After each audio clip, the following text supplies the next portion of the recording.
Hang on, I gotta check something. Hang on, whoops.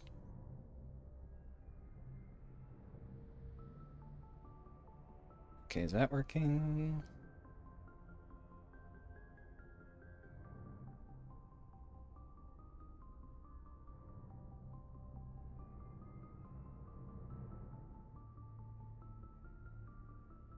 Okay, yep, that's working. Okay, good.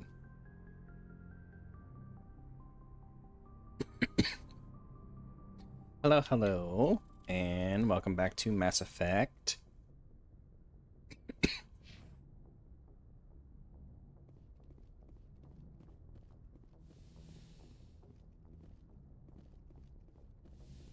Is that in Senron that you got all those A's in the first chapters?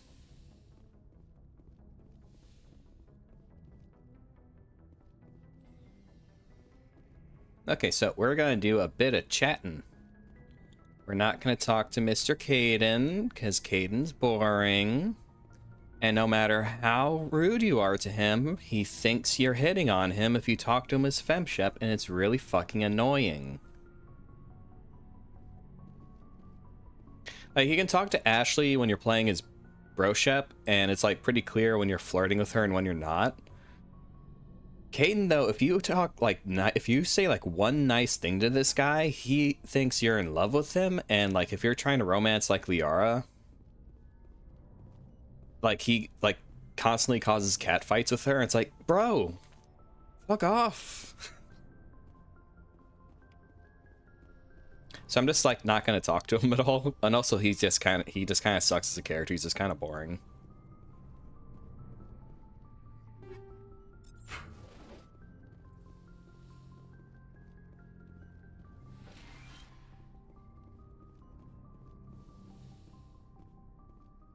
Nice. I can't say I've ever really tried to go for like max ratings for very many games. I mean, I would say it's like some of the it's not just like an issue in like Mass Effect. It's kind of like an issue I think in a lot of games that have like dialogue options. So like if you talk to Caden, if you choose like Paragon, like positive dialogue options instead of just like neutral or negative with Renegade, is it I know Caden's actually a bit like, when you don't romance him, he's a really good bro. Like, especially Mass Effect 3, he's a much better character than Ashley is. It's just like in this one game, it's really hard to not flag his romance. And it's like, it's better just to not talk to him so it doesn't get flagged. Because like Baldur's Gate 3 has a similar issue, but it's a lot easier to let the characters know you're not interested. Because like in Baldur's Gate 3, I was trying to romance Shadowheart, and I was being friendly with like every other character, you know, it's like just trying to be their bros. And I got every single party member besides Shadowheart going, "Hey, you want to fuck?" It's like, no, I'm just being friendly. Stop it. So I think it's just an issue with like Caden's dialogue tree. Just it flags it too much. Because Ashley's, it's like easier to like not flag it. Liara has the same issue where if you're overly nice to her, she thinks you're hitting on her. But Liara is a cute blue alien girl, so I'm more okay with it. Yeah, you. Like in Mass Effect 3, he becomes like your bro. He cooks you steaks and gives you a beer. It's really cool. Although if you're playing Mailshop, he has the same issue where if you're overly nice to him, it can flag a romance. Is they decided to make him buy in the third game for some reason.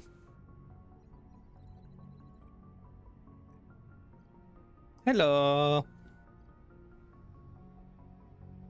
We just picked up Liara, so we're gonna do a little bit of chatting with her and Rex and Garrus and Tali and get all the dialogues and all that. We're not gonna be talking to Caden much just because I don't want to flag his dialogue or flag his romance, because I don't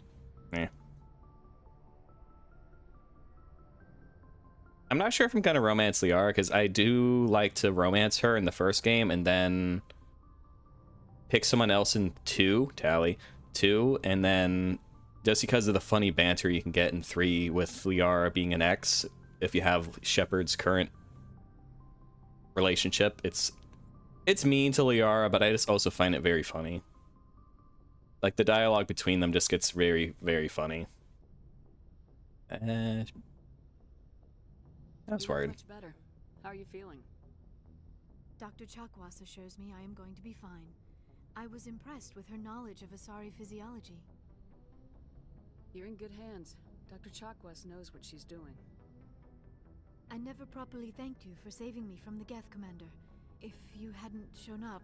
Oh, it's nothing. Don't worry. I'm just glad we got there in time. So am I. I know you took a chance bringing me aboard this ship. I have seen the way your crew looks at me. They do not trust me. But I am not like Benezia. I will do whatever I can to help you stop Saren. I promise. Shit. Ah, where'd that go?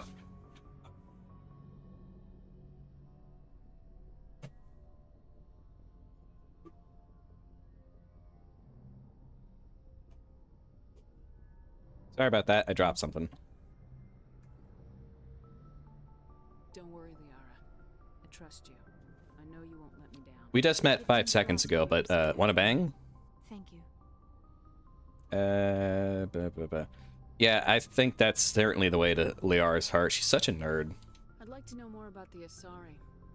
We were the first species to discover the Citadel. We were instrumental in forming the Council, and we always strive to be the voice of peaceful... I just love how blunt Shepard is. It's like, tell me about your people. I believe we are all part of a single galactic community. Each species contributes something to the greater whole. I can't wait to bother While we Rex. seek to understand other species, it seems few of them seek to understand us. The galaxy is filled with rumors and misinformation about my people. Like what? Like what type of rumors do they have about the Asari? Like what? Most of the inaccuracies are centered around our mating rituals. Mm-hmm. Our species is monogendered. Male and female have no real meaning for us. We still require a partner to reproduce. This second parent, however, may be of any species and any gender. That's disgusting. How is that possible? Oh, is the game audio low? Okay.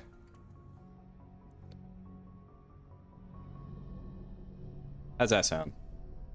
I changed it on the desktop audio option, audio mixing. Does it sound better? Yeah, let me do something. I don't understand. Your species can mate with anyone? Mating is not quite the proper term. Hi, nor is your hi. understanding. Oh, your username's Physical different. Contact may or may not be involved, but it is not an essential element of the union. The true connection is mental. Our physiology allows us to meld with other beings. We can touch the very depths of their minds. Does that sound better? We explore the genetic memory of their species. We share the most basic elements of their individual and racial identities. We then pass these traits on to our daughters. It is how we learn to grow as a Hey, no species problem. and I know how we this time of year is very develop a busy. greater understanding of other races. What happens to your partner after the union? They die. Every Oh, no, wait. relationship is different. Some unions are a single encounter with both parents parting ways afterwards. Others can be more long-term. Sometimes an Asari and her partner will stay together for many decades.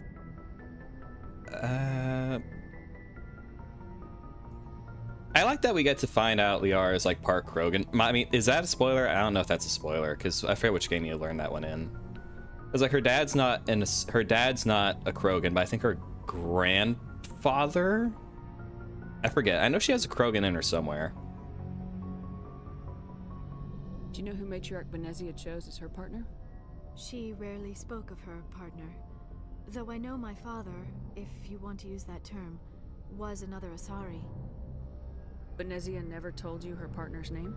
Union with our own kind is no longer common, not for the purposes of reproduction. Most Asari believe it weakens our species. Asari daughters inherit racial traits from the father species. If both parents are Asari, then nothing has been gained, or so conventional wisdom would hold. I am what is sometimes called a pureblood. Though no Asari would ever be cruel enough to say the word to my face, it is a great insult among my people. It is possible Benezia's partner was embarrassed by their union. She may have been too ashamed to publicly acknowledge me as her offspring. I like Liara's dad. I'm really sad we never got to introduce him. Maybe she wanted to meet you but couldn't. Something could have happened to her. Maybe she passed away. You might be right. I hope you are. But I have Also, no way to know this for is sure. a mod, if you can't tell by the way Liara looks, this is a mod that introduces her look from the other games in it to try and keep like her appearance consistent. Many Asari raise their children alone, particularly if the father species is short-lived. Often the partner will pass on long before the child reaches maturity. Can you imagine being an Asari and your kid and your What happens when your partner being a Few sapient species live as Solarian? long That as would be our kind. awful. We have learned to take a philosophical approach to our unions. We do not Wait, I think they have a focus on the couple like that in inevitable Mass Effect loss 2, of our actually. partners. Instead, we enjoy the time we spend with them. And even after they're gone, a part of them lives on in us. The union is a connection that transcends both time and space.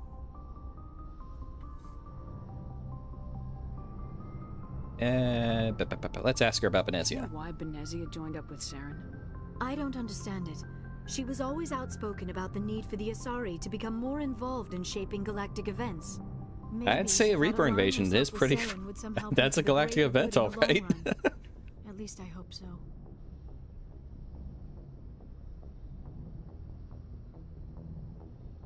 This hurts you, doesn't it? None of this makes any sense to me. This I have hurts you, not doesn't spoken it, to Shepard? Benezia in many years, I can't but do the know her, Harbinger voice. And this was not like her. Something changed. Yeah, I tried not to install like any mods that for like character creation because like I feel like some of them end up looking way too different from the like the art style. But I definitely think it could have been better. It's not as bad as Andromeda's. I think Andromeda has like the worst character creator in the series, but I think 2 and 3 it looks way better because I remember thinking my Shepard looked pretty nice in 2 and 3. Tell me about yourself, Liara. Me? I am afraid I am not very interesting, Commander. Okay, well then never I mind. spend most of my time on remote digs, unearthing mundane items buried in long-forgotten Prothean ruins. Okay, so this is like a little left field, but I got a history. I have a degree. I graduated college. I got it in history, and something that happened that really bugged me Sounds is dangerous. when COVID You're hit. lonely. Is I was supposed to go on an archaeological dig Sometimes I with would my run Roman afoul of professor indigenous to life Turkey, forms or stumble across a and small we were band going to of spend like a mercenaries couple or months there, privateers. like us and But like I was other always classmates careful, spent a couple months until the there, death followed me to Artemis Tau. like digging I up never a found myself recently in any found situation Roman my camp, biotics could not and then handle. COVID hit, As and for the that whole thing got solitude, canceled. well, And I was like, That damn is it! one aspect that most appealed to me. Sometimes I just need But like to what, hearing get away Liara from talk other about like people. all her archaeological stuff just made me remember that. You don't like other people? I suppose it comes from being a matriarch's daughter. People expected me to follow in Benezia's footsteps. They wanted me to become a leader of our people. Matriarchs guide their followers into the future. They seek the truth of what is yet to come. Maybe that's why I became so interested in the secrets of the past. It sounds so foolish when I say it out loud. It sounds like I became an archaeologist simply to spite Benezia. All children rebel against their parents. It's a natural part of growing up. Aha, you share the wisdom of the matriarch, Shepard. That He is just called exactly you what old, Benezia Shepard. said when I told her of my decision. But there was more to it than that. I felt drawn to the past. The Protheans were these wondrous, mysterious figures. I wanted to know everything about them. That is why I find you so fascinating. You were marked by the beacon on Eden Prime. You were touched by working Prothean technology. She is so bad at flirting. It's great. Sounds like you want to dissect me in a lab somewhere. What? No, I did not mean to insinuate. I never meant to offend you, Shepard. Oh, I it's only fine. meant Don't you would worry. be an Don't worry, interesting Liara. specimen for an in-depth study. No, that's even worse. I haven't seen that movie. Is that like on Shudder or something like that? Calm down, Liara. I was only joking. Joking? Oh, by the goddess, how could I be so dense? You must think I am a complete and utter fool. That's cute. Now you know why I prefer to spend my time in the field with data disks and computers. I always seem to say something embarrassing around other people. Please, just pretend this conversation never happened. All right, I bye. should go. Goodbye, Shepard. Okay, what side quests do I have? There it is. Okay, Tyrian emblems, Society writings, valuable minerals, missing survey team. Is that? I think we're near that area. Let's go do that. Bye, Caden.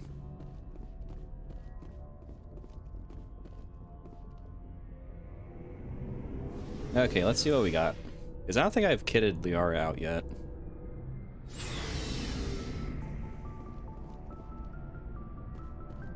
Rex, Shepherd, Rex, Shepherd, Rex, Shepherd. Okay, let's see. Oh, hang on. What do I have?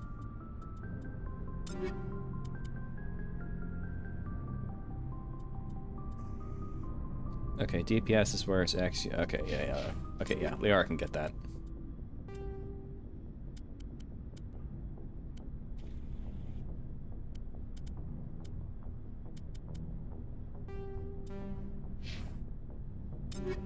Okay, Tali. Yeah, they're good. Tali and Rex are I'm gonna be mainly using because I'm playing Vanguard, and Liara doesn't get super powerful until like late game. I mean, biotics are broken in this game compared to like 2 and 3, but Rex is pretty good. Ooh, nice. Hope that you can like talk to him again soon. But yeah, archaeology is really cool. My Roman professor did like teaching on the side. He was mainly an archaeologist.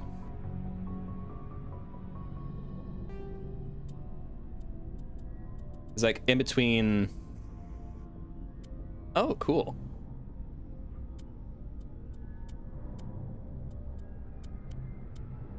Okay, Rex is good. Garrus.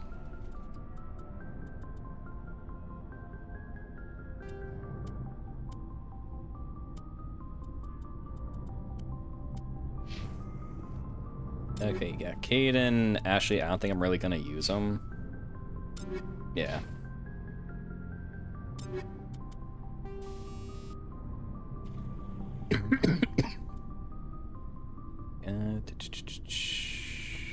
Radioactive round. I don't think improved sighting actually does. I forget how it works in this one. I know that accuracy modifiers don't really matter much for your companions in 2 and 3, since the AI accuracy is a lot different than like how Shepard does it.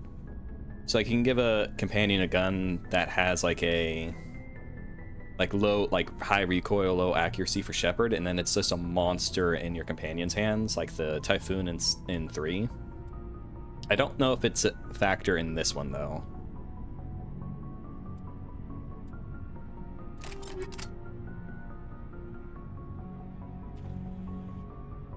Ooh, very interesting.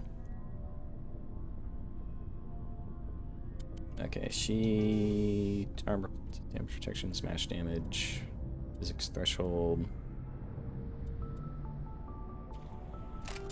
cooldown reduction. Okay, yeah, Tally's good.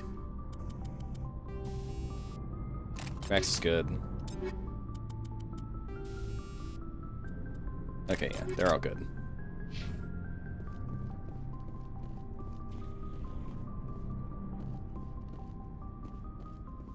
Is it a hot take to say I actually like the Mako? I mean, I don't think the Mako controls well, but I like the concept. I do kind of miss that especially in Mass Effect 3, you don't get to explore any worlds. I thought the Hammerhead was cool in Mass Effect 2. It controls way better than the Mako does, but it's just like wet. It's like wet tissue paper. It just gets blown up so easily. Mako feels like a tank. It actually feels like something that can take a punch. Looking for supplies?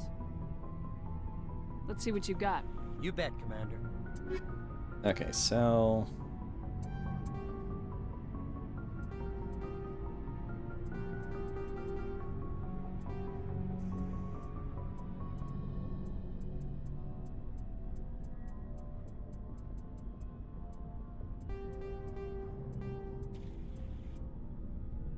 Okay, how much money do I got now?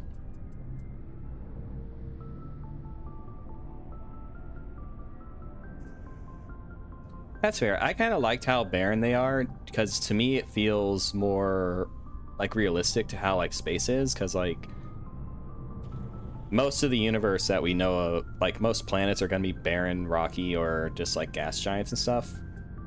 So most of it being like barren and there just being like a weird odd thing every once in a while, I felt was a bit more realistic. Maybe it's because the worlds are so small, at least comparatively, because like if this is like like that's kind of the issue I had with Andromeda, where it feels like Mass Effect 1 like trying to do that, but the worlds are just so big and there's just like nothing really in it that just like that's probably the least of the issues Andromeda has. But that was just something like I found annoying. Okay.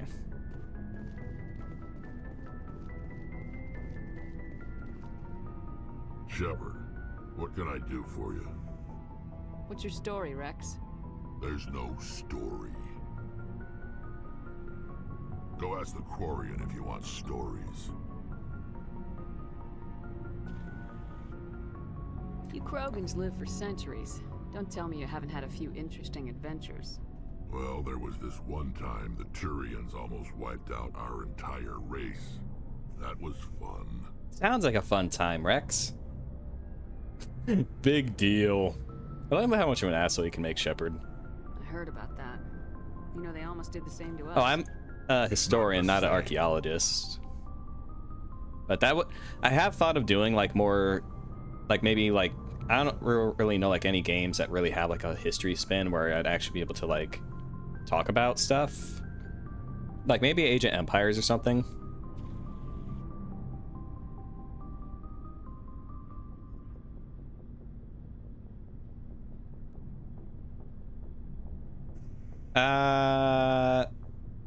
I would say maybe intent, because like a grave robber is there to plunder and steal and sell it on like a black market for like money, while archaeologists are more doing it for the love of knowledge and preservation. Like those things are done, like they're trying to preserve the history.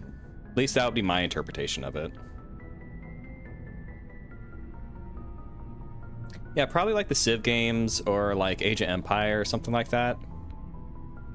But also I've never really played any of those, so I feel like I'd probably do not great in them, and I would just end up not being good.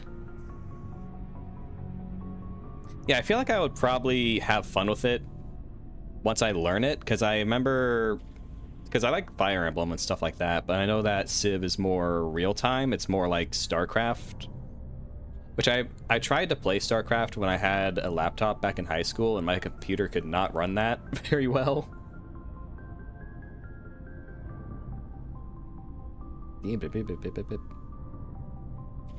It seems pretty much the same to me. Oh, bad word, Shepard. So your people were infected with a genetic mutation? An infection that makes only a few in 1,000 children survive birth? And I suppose it's destroying your entire species? So what? I suppose it isn't all the same. I don't expect you to understand, but don't compare humanity's fate with the Krogan. I was just making conversation. I wasn't trying to upset you.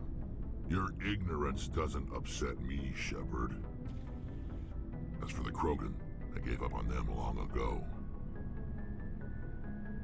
The genophage infected us, but it's not what's killing us. Which Civ game is it that created the meme for Gandhi with nukes? Because I remember that's like the one thing I know about the game, is that if you play Gandhi, or like you're facing him, he goes from 0 to nuclear like at the drop of a hat. And it's like due to like the coding in the game or something like that, where he's meant to be like the most peaceful option, but due to like a bug or something with like the coding, it makes him the most violent. Are your people really dying? We're sure not getting any stronger. We're too spread out. None of us are interested in staying in our own system. Lots of species have left their homes and prospered. But they go to colonize new worlds. We're not settlers. We're warriors. We want to fight. So we leave. Hire ourselves out. And most of us never go back. What can you tell me about the genophage? Ask the Solarians if you want details. They made it. All I know, it makes breeding nearly impossible. Thousands die in stillbirth, and most never get that far. Every Krogan is infected, every one. And no one's rushing to find a cure. I'm not sure if it's 6 because I'm not sure what numbered entry they're on right now. I just know like that's been like the meme for like a long time. So I'm just not sure which entry that would be that started it. Why don't the Krogan try to find a cure? When was the last time you saw a Krogan scientist? You ask a Krogan, would he rather find a cure for the genophage or fight for credits? He'll choose fighting every time. It's just who we are, Shepard. I can't change that. Nobody can. No, I don't think that's weird. I think a lot of people sympathize with the Krogan. Shepard. I think it's due to Rex. Like if you don't have, like if Rex dies in is that a spoiler? If Rex dies and like his brother takes over Clan or not, and like if Mordin also doesn't survive in like Mass Effect 3, it makes a lot of sense to keep the genophage around. But with like people like Rex and like Mordin and things like that, it makes a lot of sense to like cure the genophage because it's clear that the Krogan have leaders who want to lead them in the right direction and not genocide the rest of the galaxy. Oh, it's just an urban legend. Okay. I thought it was like an actual thing that happened in the game and then... Okay. Because I remember like all the memes for that back. Garrus, you don't want to talk, buddy? There we Nice go. work out there. I knew working with the Spectre would be better than life at CSEC.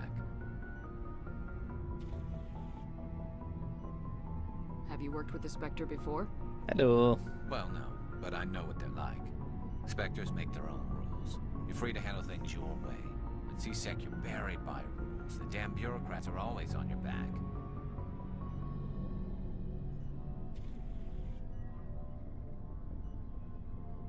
Being a Spectre does have its advantages.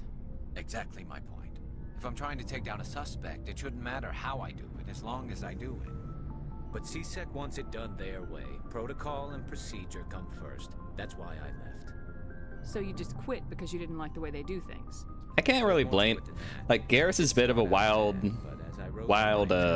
cop. More and more red tape.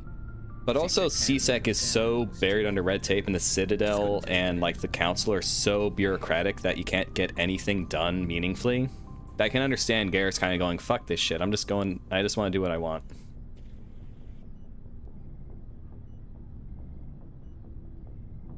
I hope you made the right choice. I'd hate for you to regret it later. Well, that's sort of why I teamed up with you. It's a chance for me to get off the Citadel, see how things are done outside CSEC. Either way, I plan to make the most of this.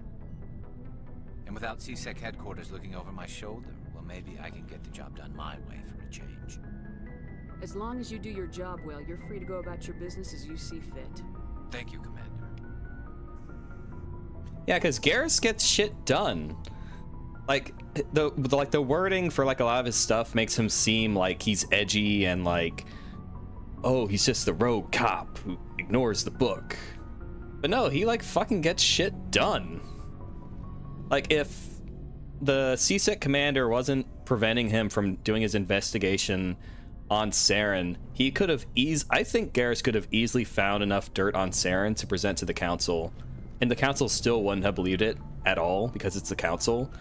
But I definitely think that all the red tape was holding Garrus back.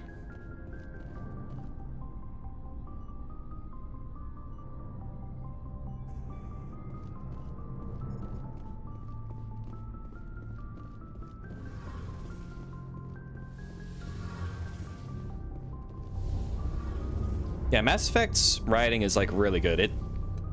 I might not seem like very reactive to it, but that's just because I've played these games like a billion times. I've heard it all, but I'm definitely like hearing a lot of this stuff for the first time definitely makes you pause and think, and I just love the writing in this series. It's so good.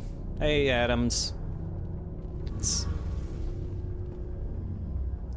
I don't want to talk to you. Yeah, Garrus as a Spectre would have been really good. Wait, doesn't his dad have like a lot of pull in the Turian government? I wonder why they never like tried to push for him being one. Yeah, like the game at least in Mass Effect 1, it tries to make him seem like a loose cannon, but he's not. He's just trying to do good, and like that's what I really like about when we get into like Mass Effect 2 and 3. Like when you find him, I mean that's getting into spoiler territory for 2, because I assume that there are some people watching who haven't played the series before.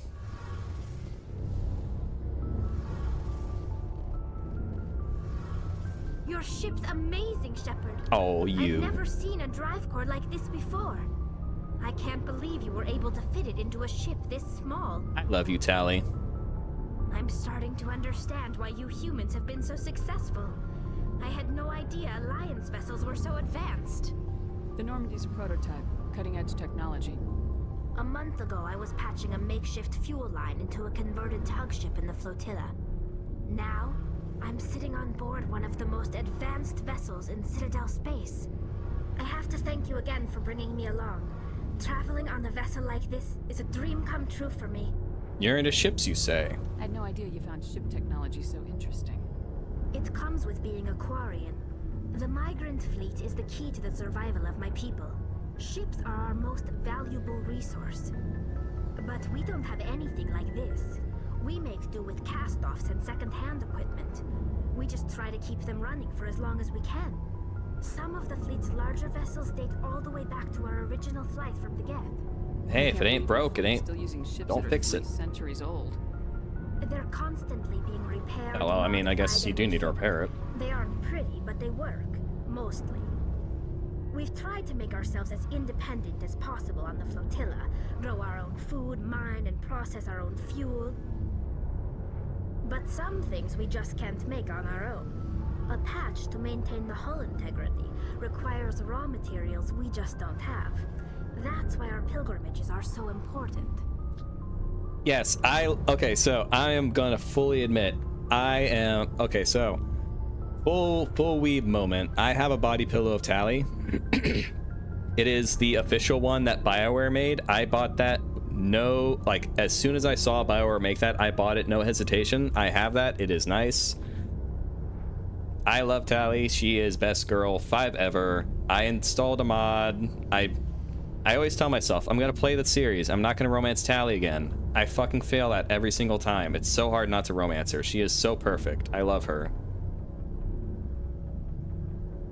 But I do have a mod installed for Mass Effect 2 and 3 so I can romance her as FemShep, because I just prefer FemShep. Like, outside of just, I like girls are pretty and I like looking at girls, I just think Jennifer Hale does a better performance than Mark Meer. I think there are a couple of lines Mark Meer does way better, like the big stupid jellyfish line I think is better as male Shep than FemShep.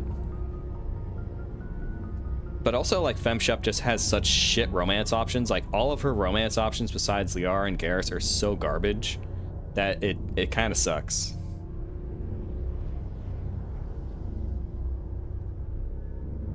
I love you, Tali. Tell me about your people. Our lives aren't easy. I think her Resources accent are gets a lot scarce, hotter in the and second we are game. Constantly on the move. Everything we do must in some way contribute to the continuation of the migrant fleet. There are 17 million Quarians in the flotilla, and each of us relies on the others for survival. The bonds among my people are strong. Unfortunately, we have had to surrender many of the freedoms and civil liberties other species take for granted.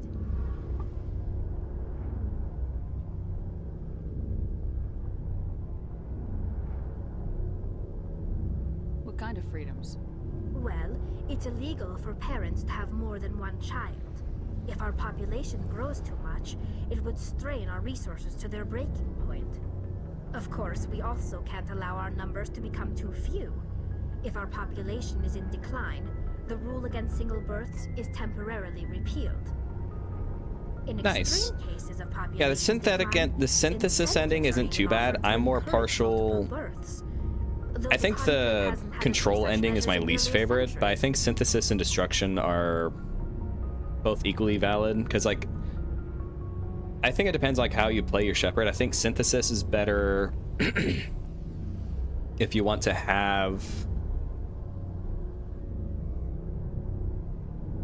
like a best ending, I guess, but I feel like destroy just works well as well with like shepherd, depending on how you play him, and also shepherd survives that one.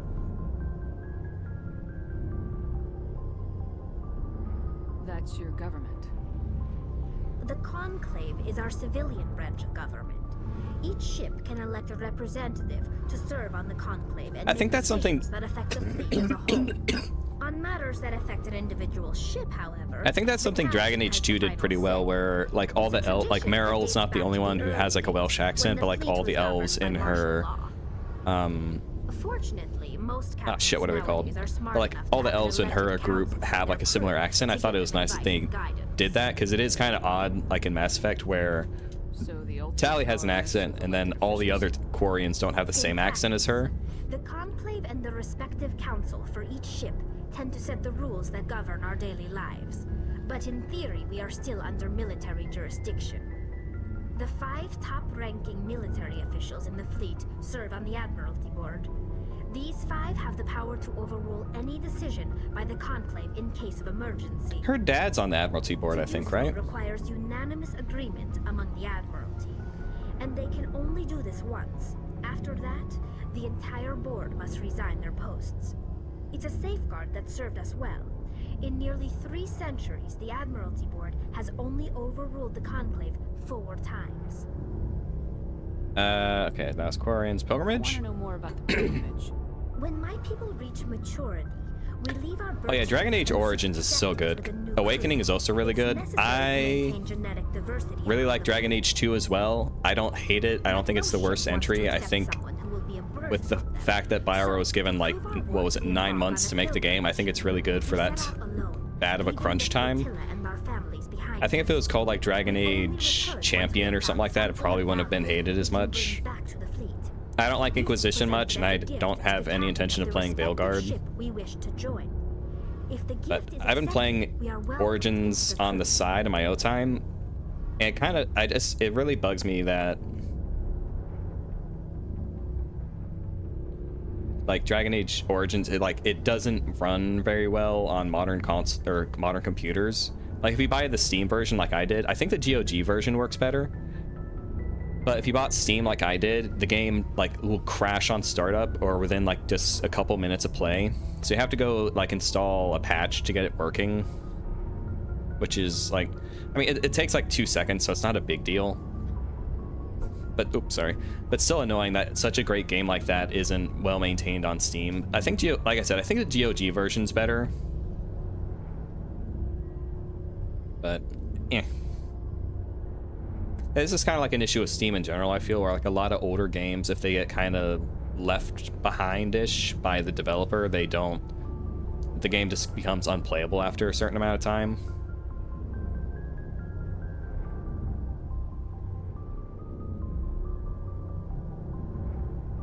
Can a captain choose to reject the gift? That doesn't happen often. Most captains are eager to increase the size of their crew. It increases their own standing in our society. Even when the gift is not particularly valuable, the captain usually accepts it out of a sense of tradition. However, there is a stigma to presenting a substandard Dragon Age is gift. so good. It's not the best way to make a good impression on a new community. Most pilgrims don't return until they find something worthwhile. I'm currently playing a warrior elf. What is it? The city elf with a warrior. And I was thinking like next time I play it, I might do a mage, because that way I feel like there are so many warrior party members that you don't really get, like it seems kind of superfluous to play as a warrior, but then Morrigan and Wynn are such good party members that it's also like, why would you want to play mage? You can get those characters. Oh yeah, I have no idea what the fuck BioWare was thinking with that the timer on the war table. That was the worst idea ever. I have no idea why I thought that was a smart idea. It's not like they just cast us out. I hated that so much because I played Inquisition on console first. And given gifts to help us on our journey. And like the wait times on console for the war table is just, oh my god, I hated playing that shit so bad. Controlled environment have left our immune systems weaker than most. By the time we leave the fleet, we are well equipped for the pilgrimage. I haven't played Inquisition since it came out on console, so maybe if I replay it, I'll like it. I just remember being very disappointed with it when I played it back then, but I'm maybe with like the mod that gets rid of that wait time, it'd be a better time, because that was just torture playing it on console. Like what? Let's talk about the Geth. I want to know more about the Geth. I doubt I can tell you anything you don't already know. It's been almost 3 centuries since they drove my people into exile. All I know is the story of their origins. I don't think Inquisition has very many good romance options, to be quite honest. It's like, I think the romance options in 1 are pretty good with Liliana, Morrigan, I forget which guys, Alistair and Zivran, if you like guys. And then 2, I think, I always went with Meryl. I just really like her. She reminds me of Tali, but as an elf, and I really like elves. Elves are so cute. Interesting. The Geth were originally created to serve as an automated. And then in 3, in Inquisition, I don't really remember really being excited by any of the romance options. Over time, we made small modifications to their programming to allow them to perform more varied and complex tasks, bringing them closer and closer to true AI status. How come the council didn't step in and stop you? Yeah, so whenever I check out mods for like Dragon Age, I am always shocked by how many of those type of mods are for the game. Like it's almost as bad as like Skyrim mods. That we were able to control them, or so we thought. But one thing we underestimated was the power of the neural network. A million Geth thinking. I'll say that's something Baldur's Gate 3 is so based for doing, is just allowing you to do that in game, where you can just, you don't need a mod for it. You can just see them at that like that anytime you want. It's so cool. Great game. So the Geth share brain power? If it wasn't for how inappropriate a lot of Baldur's Gate 3 is for YouTube and just how long that game is, I would definitely want to stream it. But I know YouTube would throw a giant bitch fit if I had Shadowheart. No, not with, you know, sensory data or information. the way that I would like to see her. Cannot handle that much simultaneous input. Hi, Parker. Each Geth maintains an individual awareness and identity. The neural network only operates on a process-based level. It's basically the synthetic equivalent of a subconscious. But when they're in close proximity, they can coordinate low-level functional processes, freeing up more capacity for original or independent thought. There's a figurine for Tali I want to get. I'm probably oversimplifying. The Geth are incredibly advanced and complex. And I really hate that I didn't get it. Well, I was in high school when that figure came out. I wouldn't have been able to afford it to start with. But there's a figurine for Tali, and her hips look so good in it. It's like $1,000 now because it's old and rare. Oh my god, it's such a cool figurine. And it's her with like the Quarian shotgun for Mass Effect 3, which is a terrible gun to give her in Mass Effect 3, but a great gun to give yourself. This caused a near panic among my people. I don't see what's so bad about those questions. I need to rewatch Matrix. I haven't seen it since I was a kid, like back when it first came out. Dangerous manual labor. That's fine for machines, but it won't satisfy a sentient being for long. The Geth were showing signs of rudimentary self-awareness and independent thought. If the Geth were intelligent, then we were essentially using them as slaves. It was inevitable the newly sentient Geth would rebel against their situation. We knew they would rise up against us, so we acted first. But the clanker's down. A general order went out across all Quarian-controlled systems to permanently deactivate all Geth. The Geth responded to this order violently. I gotta say, it's so cool that Mass Effect has you fighting the Geth for most of Mass Effect 1, So you're intrinsically gonna like hate the Geth and want to kill them. And then through the writing, you could also just ignore Tali and never talk to her. But through the writing, by talking with Tali, you learn about their history, how they were slaves and rebelled against their Quarian creators who were trying to kill them. And then they realized, oh shit, these are sentient beings, not robots. And it makes you sympathetic to them, even at the same time that you're shooting them to death. It's so good. For their survival. We had no other choice. The Geth were already on the verge of revolution. By acting quickly, we had a chance to end the war before it began. Yeah, that worked out for you. The Geth would still be little more than machines, incapable of organized resistance. But they had progressed much further than anyone anticipated. The war was long and bloody. Millions upon millions of Quarians died at their hands. In the end, we were forced to flee our own homeworld.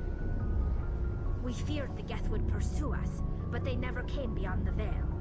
Now we drift through space, exile, searching for a way to reclaim what was once ours. Serves you right. Anyway, you want to bang later? It's hard to feel sorry for you. Your ancestors tried to wipe out another species. Damn, Shepard. We made a mistake when we created the Geth in the first place, but we did not make a mistake when we went to war against them. If we had not acted, they would have wiped us out. They're a synthetic life form. They have no use for organics. None. Why do you think they cut themselves off from the rest of the galaxy? Why do you think they've killed every organic being who's ever tried to contact them? Saren. Kill Saren. What does that tell you? The Geth are not innocent victims in all this. They're the enemy. They want to destroy I'm not familiar us. with the Orville show. Not just the Quarians. All organic life. That's why they've joined up with Saren. And that's why we have to stop him. All right, bye, Tali. I should go. See you later.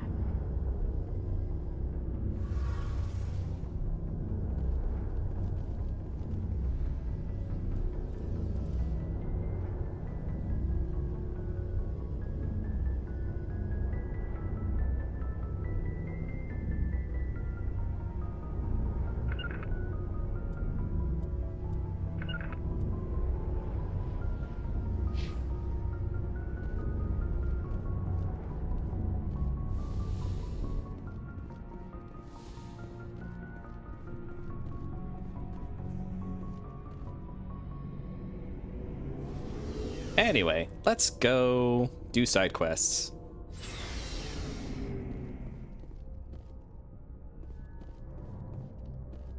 I know I didn't talk to Ashley, but we're almost an hour in and we haven't done anything besides talk to people. I just don't really care much for Ashley or Caden. Okay, we're in Artemis Tau cluster. Oh wait, didn't we find something? I think one of these planets flagged as something. Message coming in. Oh. Patching it through. Commander Shepard, my name is Nasana Dantius. I have a job for you. I can't say any more in an unsecured communication. If you're interested in hearing my offer, meet me on the Citadel so we can talk in person. I'll be waiting in the Diplomat's Lounge on the Presidium.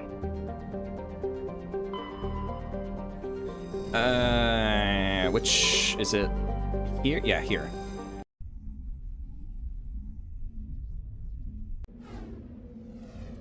Taking you.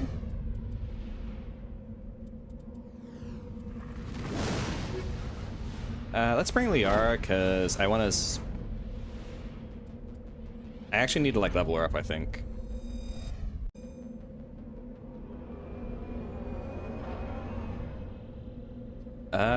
Okay. I wish you could level up your companions on the ship in the Normandy, because it's kind of annoying sometimes that you gotta, like, go to places just to be able to level them up.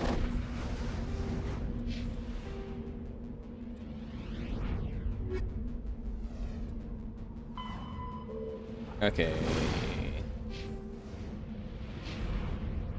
Oh, what the fuck?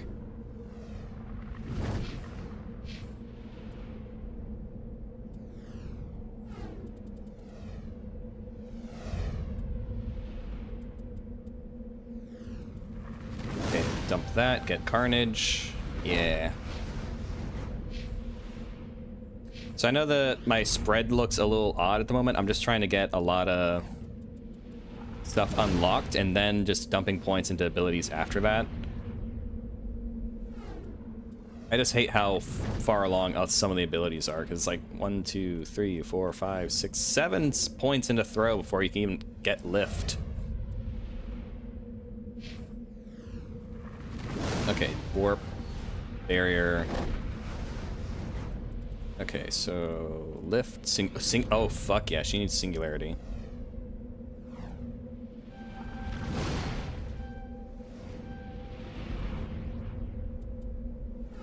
Stasis.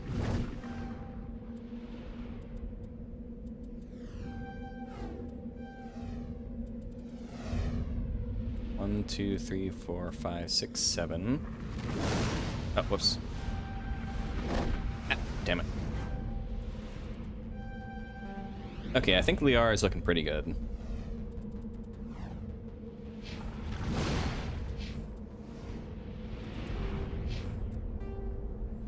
Okay, we're here.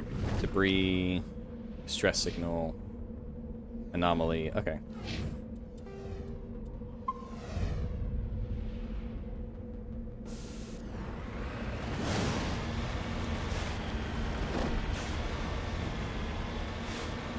I think there are very few games I feel... I haven't played No Man's Sky, so I can't comment on that because I know that's like the space exploration game now. I feel like Mass Effect 1 really does a good job of dumping you in the Milky Way galaxy and having all these barren planets for you to explore, and it really feels like you're actually out in space just seeing... Because like most of space is just barren planets. Like Mars just looks like a desert you can see on Earth. Is this a Thresher Maw attack? I think this is a Thresher Maw attack. Yep.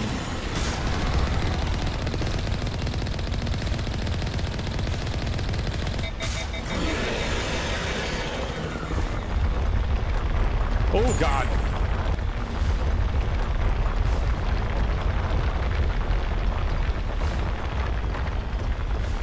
Oh, that's new. What the fuck?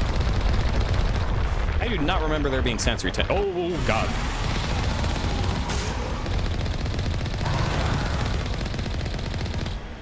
Ow.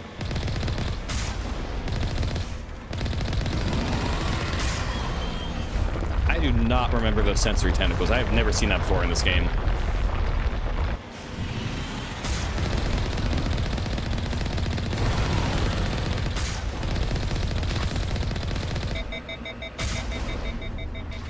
Ow. Come on, poke up. Poke your head up.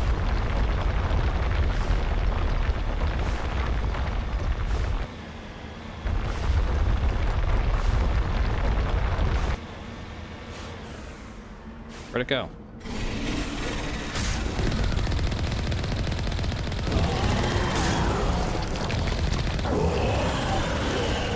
Ooh.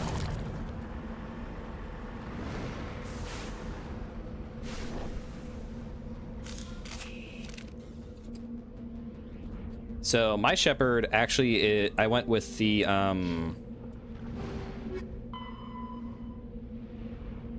Colonist and Soul Survivor.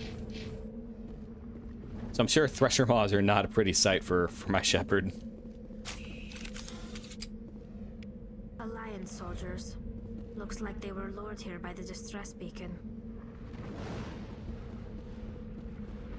It appears these men were under the command of Admiral Kahoku. He will want to know what happened here.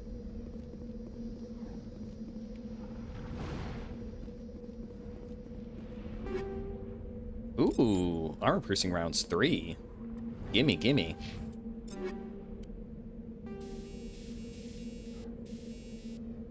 So, yeah. Chemical damage is good, though. I haven't seen a Bobbit Worm, no. I always figured that the Thresher Maws were meant to be like a reference to like the sandworms from Dune. Oh, that's good against synthetics. Shield bypass. I'll stick with the chemical rounds. I like the chemical. I like the poison damage it does.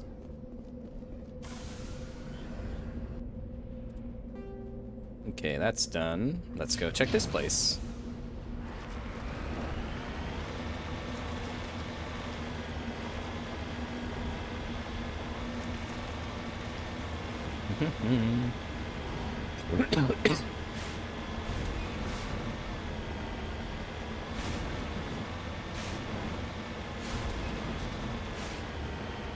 Wee.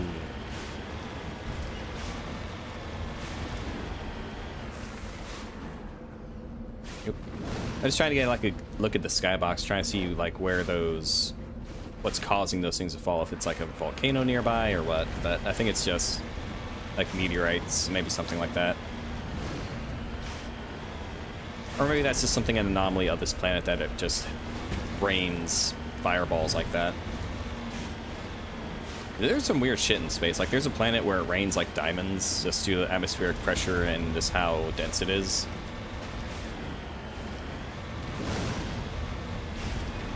Mummified Solarium.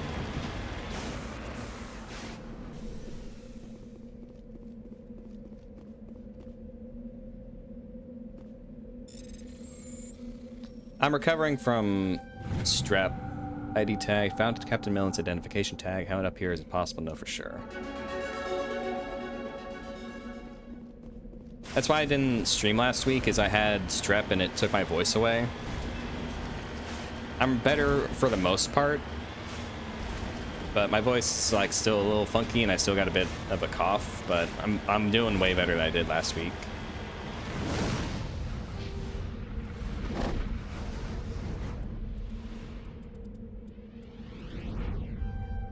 Okay, I have everything unlocked now. That's good.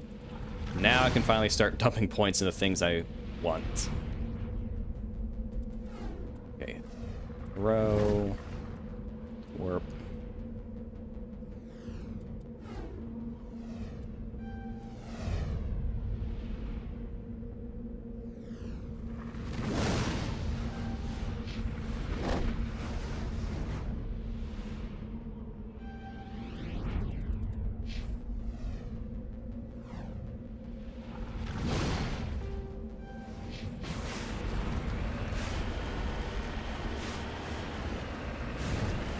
Ugh, that sounds nasty. It's a sea worm, I'm guessing then.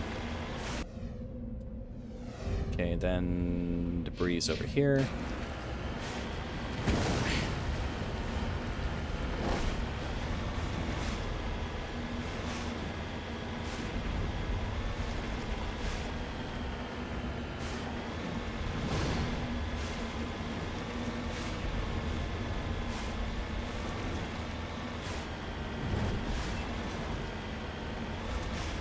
Alright, let's see what's over here. Is this gonna be a crash probe or something like that?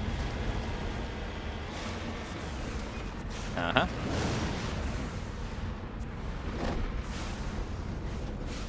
En route. Yeah, there's a lot of weird, cool animals in real life. Electronic skill 2 though. Fuck! Okay, who has electronics? You have electronics, and you have it.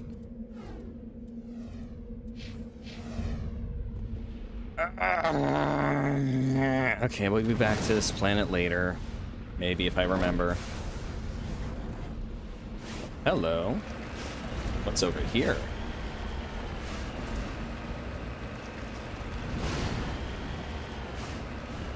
I will say that is something that's like a bit more RPG-ish in this compared to like Mass Effect 2 and 3 is the skill checks. Like what you saw there with like, oh, your electronics aren't high enough so you can't pick this lock. Which makes sense, but it's very irritating when it's on a barren planet like this.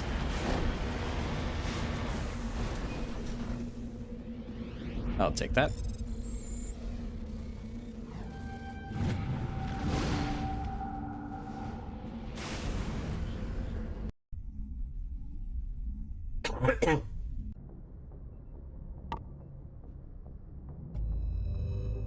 Nice.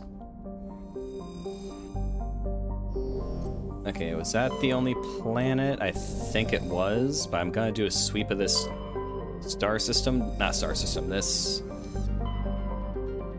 cluster, just to make sure.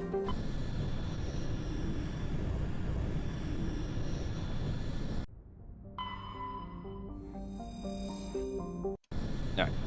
I knew there had to be like one other planet. Okay, take you and you.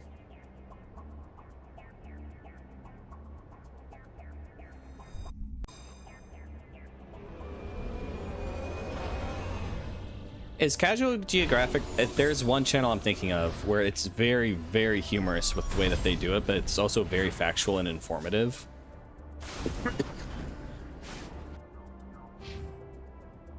Holy shit, that's a lot of points for Rex. And one second, I just gotta see if that's the channel I'm thinking of.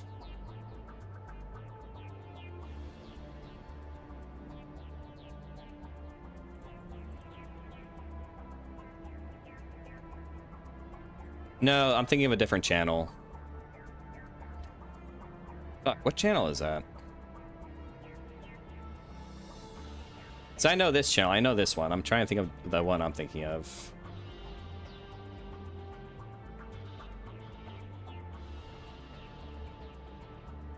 Nah, I'll figure it out. I'll figure it out later.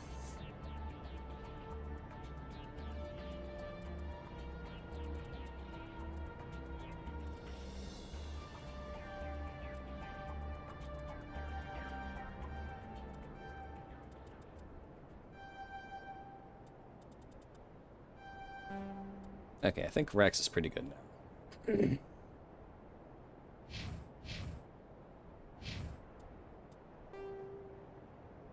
Okay, debris. There's a channel I'm thinking of. The guy has a bit like of an accent.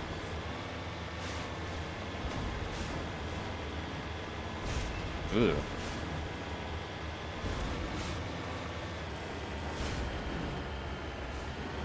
He always has like a lot of rather humorous puns with like a lot of the stuff that he has to talk about.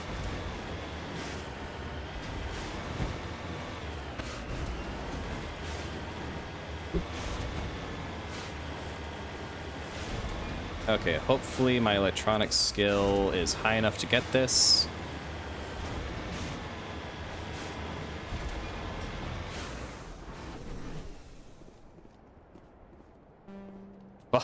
God damn it, we're all too stupid. I think it is a Frank. I think that's who I'm thinking of. Hang on. I think that's who I'm thinking of.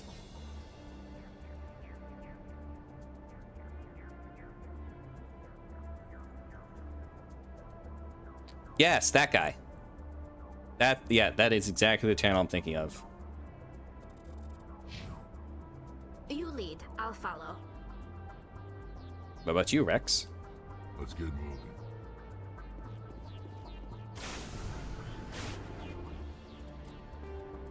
Okay, so all of us are too stupid to learn how to hack into a crashed probe.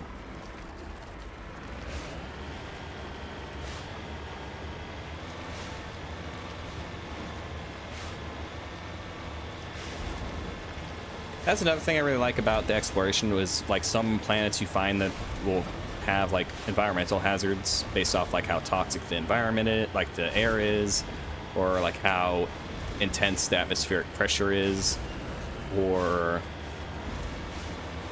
like if it's extremely cold, extremely hot. I really like that. I feel like they don't have that in Mass Effect. I mean, they kind of do that in Mass Effect 2 with like some of the loyalty missions, so it kind of works. It's like with Tali's in Mass Effect 2 when you get to the one planet that its sun is unstable. So like anytime you're in sunlight, it causes harm. So, you know, stuff like that is kind of similar to that. Which for the most part you don't really notice much of since you are in the Mako for most of the time. But it's still like a neat little thing that they included. Because it makes sense, like most of the galaxy isn't going to be friendly to Earth-based, or like human life forms or things that are similar.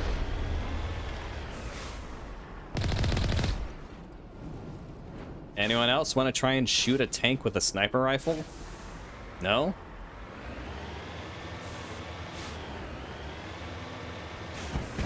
Oh, I think this is the one quest.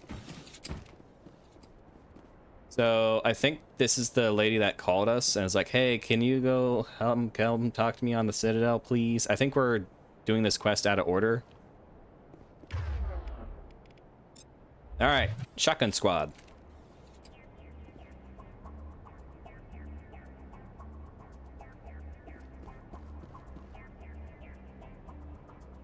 Oh, that one too, yeah.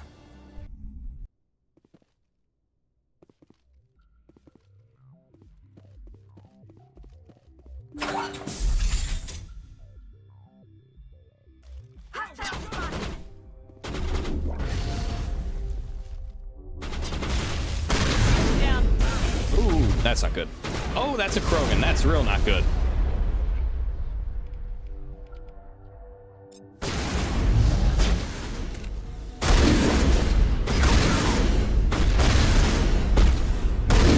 Rex, get out of the way.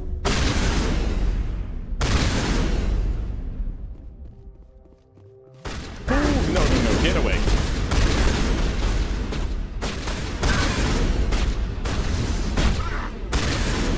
Rex.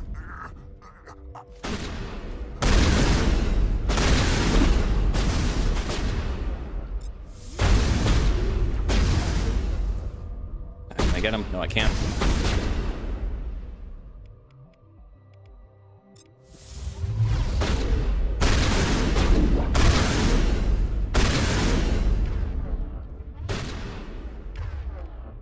I don't have carnage. Shit.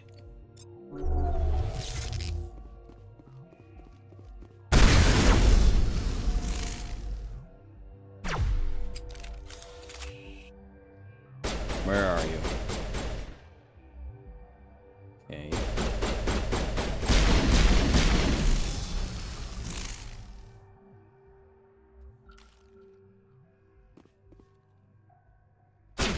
Ah! Oh, was that you?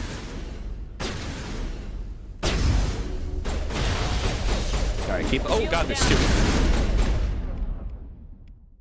Oh, I'm gonna die.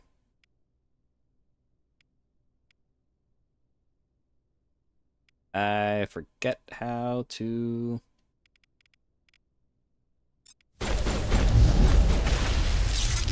Good to go. Okay, that's how we heal. You must. Oh god, not this bug. Not in the middle of a fight. There we go. It's such a weird bug. I don't remember it happening this often in the original version of the game, but I run into it a lot in the Legendary Edition. It happens in Mass Effect 2 a lot as well, where Shepard just gets like stuck in a weird angle. I don't know how to fix it.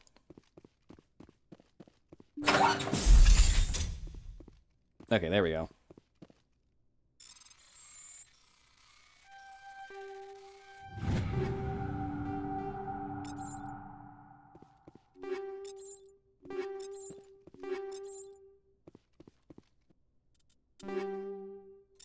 All right, let's see. What do we got? Nice.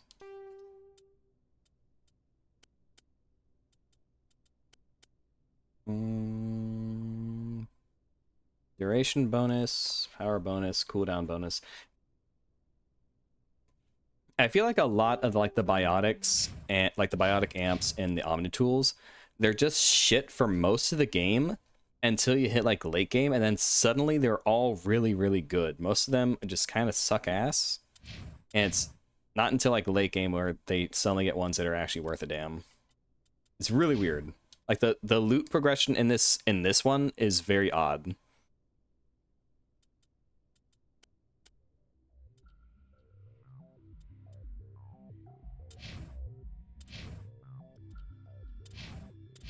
Get that to Tali.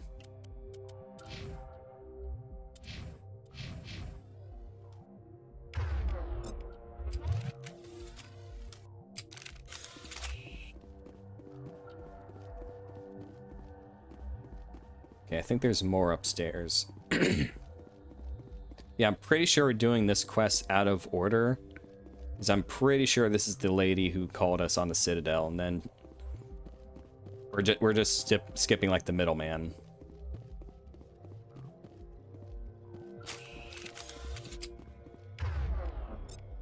I thought that we had more up here. I think it's just gonna be this one room. Oh, Guess they're all dead. Decryption. Fuck.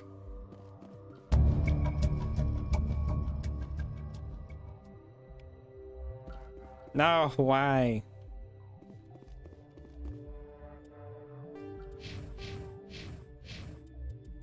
How's your decryption skill too low? Look at that, it's almost maxed out.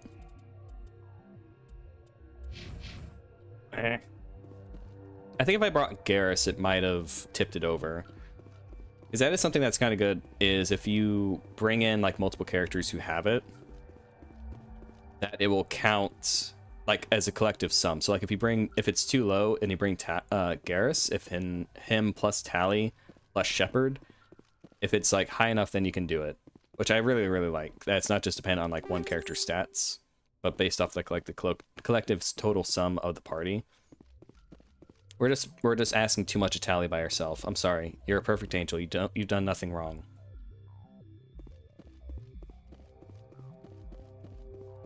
Also, how the fuck are you staying alive longer than Rex is?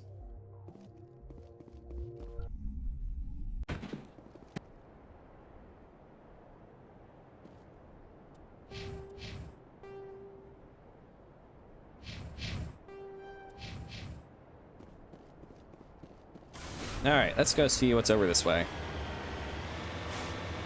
So I want to try and go and do like as many of the space side quests before we head back to the Citadel, because we have side quests to do in the Citadel as well.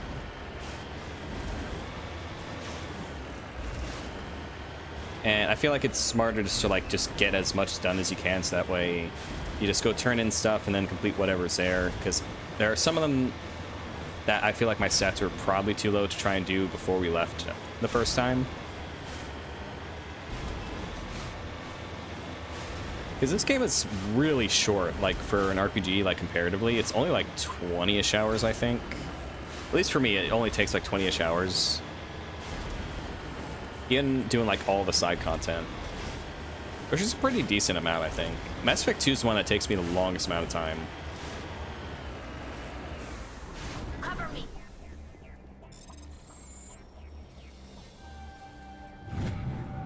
Mass Effect 3 can take a bit of time if you try and get like everything in it. It's like the easiest way to get money in Mass Effect 3 is to grind the arena and the Citadel DLC. Just do that, get a shit ton of money, and then you can buy like everything in the game. But that is a lot of grinding. It can get kind of boring after a minute.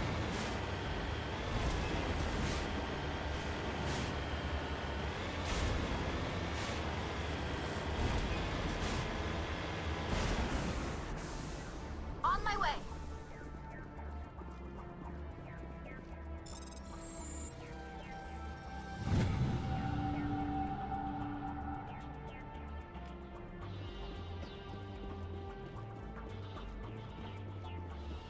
Okay, I think that's everything we can do here.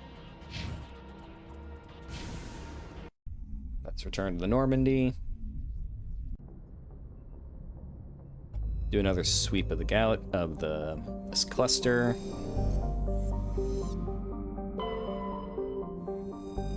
That's something I think Mass Effect 2 does a bit better, is it'll mark like what planets you can interact with for side quests. Mass Effect 3 doesn't have side quests, really. I mean, it has them, but, you know, most of it is just scan part of space, find item, ring the Citadel. You don't really get to, like, go and explore much of the galaxy, which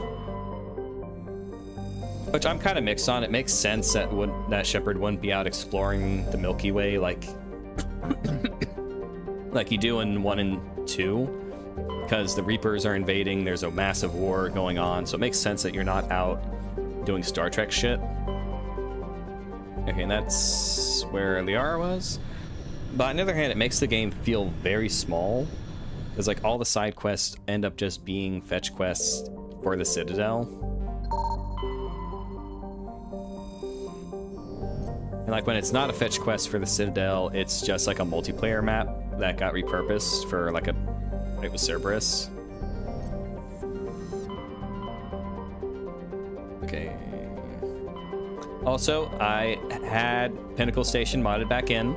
We will be doing Pinnacle Station.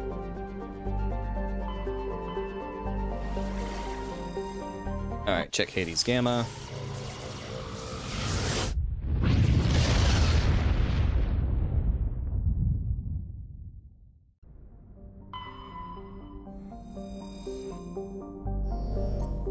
I usually like reading the flavor text for all the planets, but I feel like it'd be kind of tedious to do that on stream. But if you've never done that before, I recommend doing it, because there's like I just really love the writing in this game, and I just love like the thought put into like the mathematics of it, with how far, like, you know, orbital period, radius, day length, things like that, and then just all the different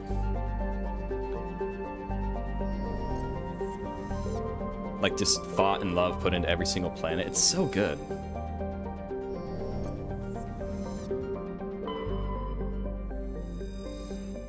I really hope Exodus is good. I saw the trailer at the Game Awards, and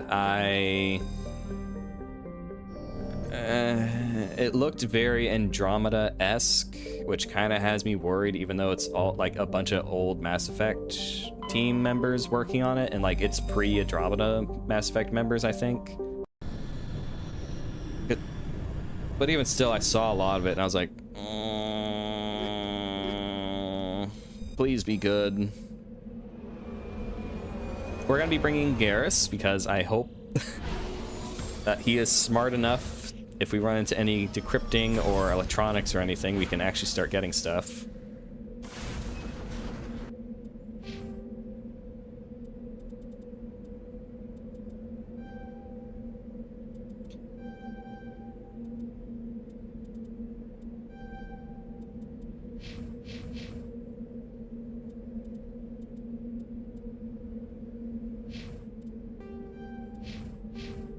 Oh, dang it.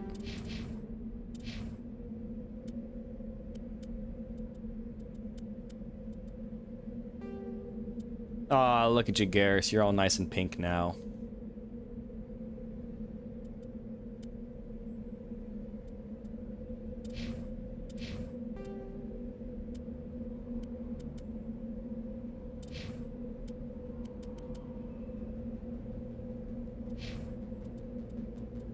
Okay, let's see. Ooh, a lot of stuff here. Let's go check it out.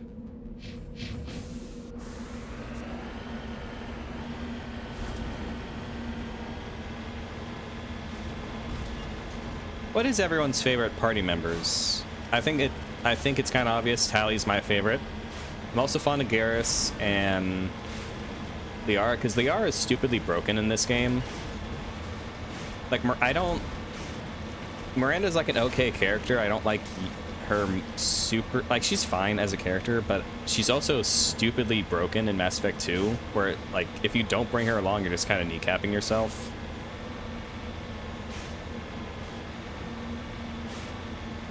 I gotta say, I wish there were more mods for Mass Effect 2 to change like, add more abilities to the party members, because I think that's my biggest complaint about the game, is all your party members get 2 abilities, and then you get the 3rd one after their loyalty, and it's like, it feels like so little for, like, the game. Like, Mass Effect 2 is my favorite, and it's my favorite, one of my favorite games, period.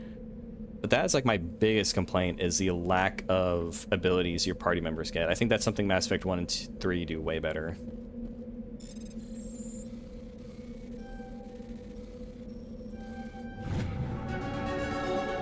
And also just like due to the way that it's set up with like I don't have an issue with like, oh, you need certain abilities or weapons to deal more damage to certain health, because I like that. If that's like a bit of, oh shit, strategy, like, oh, okay, I need a hard-hitting weapon for armor, I need a fast-firing weapon for shields, you know, it makes sense, things like that. So you gotta be conscientious of your loadout, what's good for what.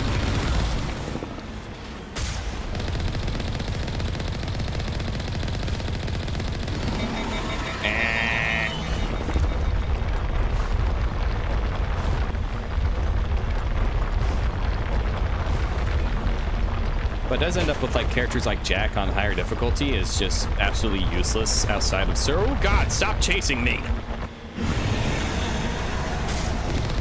Outside of certain scenarios. There's a mod I found, but it's only for original Mass Effect 2, not the Legendary Edition, where it retweaks it and adds more abilities to the characters. Sadly, they haven't upgraded it to be able to do it for Legendary Edition, but it looked pretty good.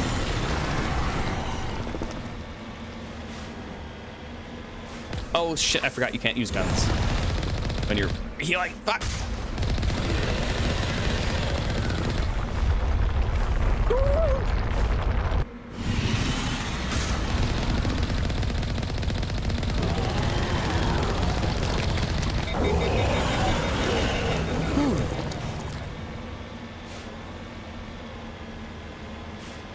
Okay. Research base. Let's go check that out.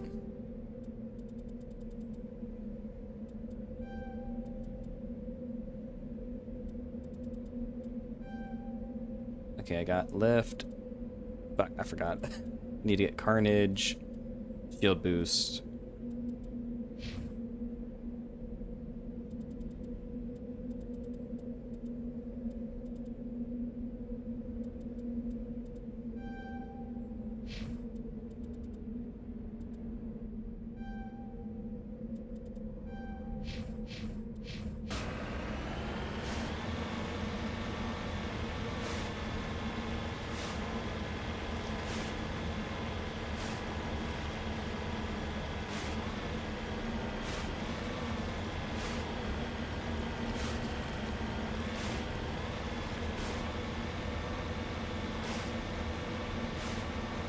You think they play music in the Mako? While they're bumping around in this rickety thing that's got tunes playing.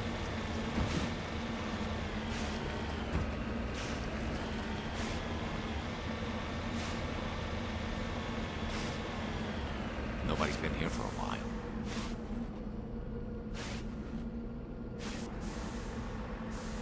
Ah, what's here?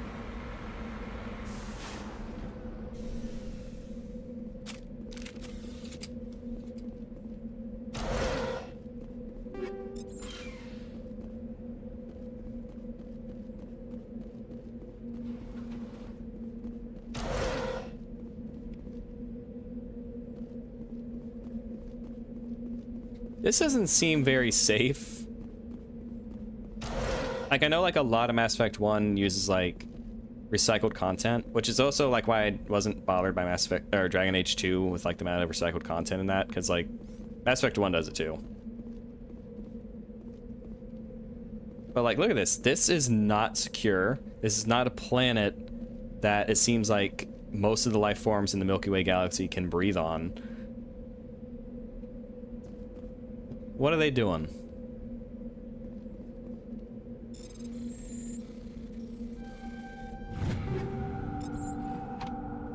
According to these data logs, the survey team unearthed some kind of alien technology. We should check out the excavation site. Oh, I know what Could be quest some this is. answers Okay.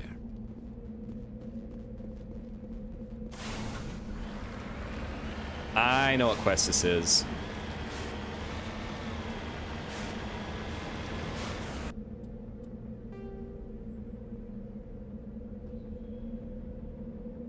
Should I bring Rex in?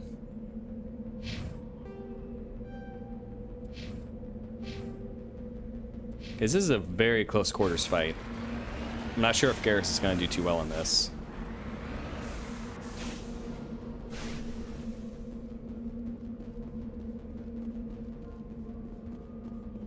Garrus, you better not die in there.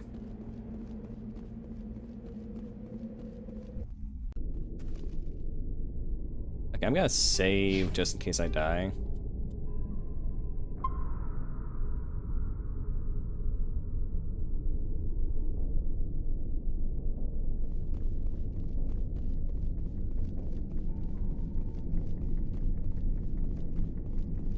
In the DLC, it's an asteroid. There's the asteroid, the X57 asteroid, I think, where you're trying to stop the Batarian pirates. Then there's the Pinnacle Station, which is a space station, and then you get like a house on a random planet.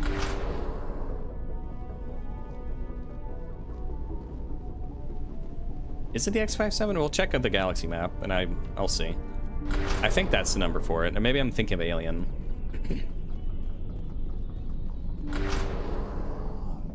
Yeah. Oh my god, that's a fucking lot of them.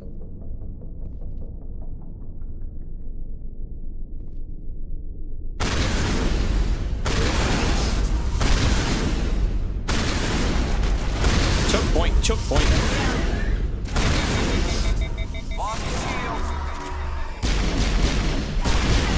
Oh my god, this is a horrible idea.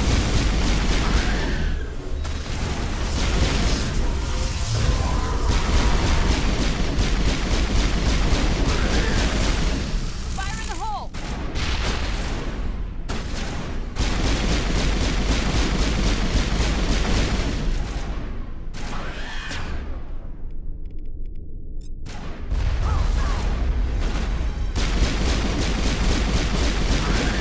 Must have unearthed some alien technology that turned them into mindless fanatics. Yeah, it's called fucking Whatever Reaper they found, indoctrination. it's long gone now.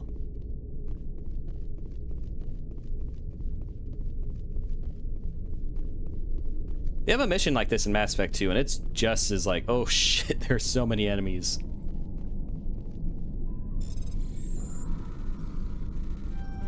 Eh.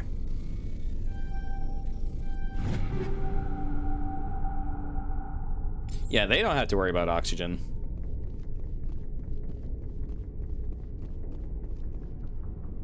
All hail the Reapers.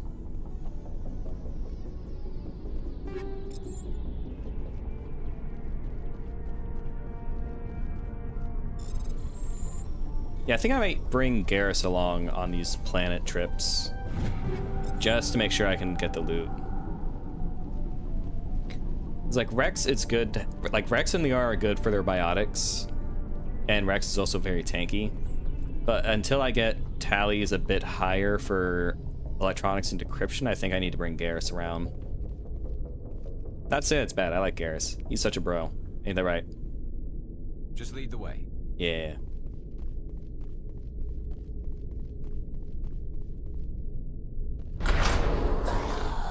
Oh shit. Enemy side.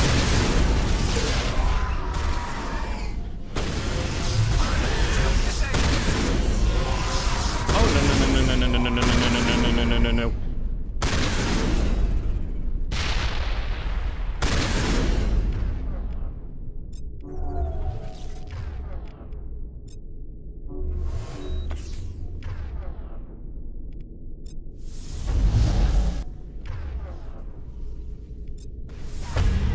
No, not fuck.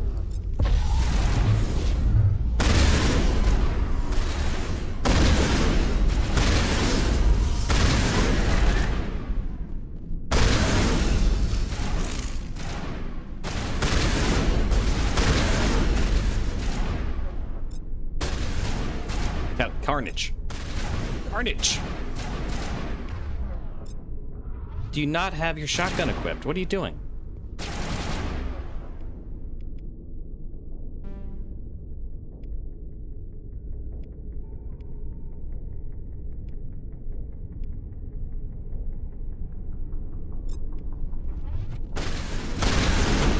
There we go, Garrus. Or, yeah, Garrus.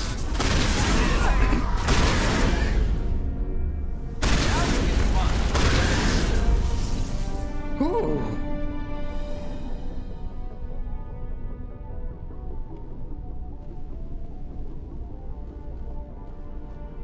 Tali, I love you. Please use Carnage when I ask, though.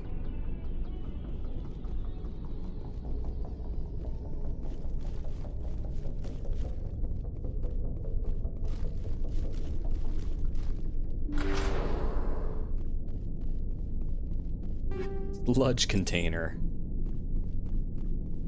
Sludge. We got a lot of stuff. Okay, any new shotgun? Anything better than what I got? No. Okay, another Hurricane 3, so we can... Scimitar 3, so we can give that to Rex when we're back on the Normandy.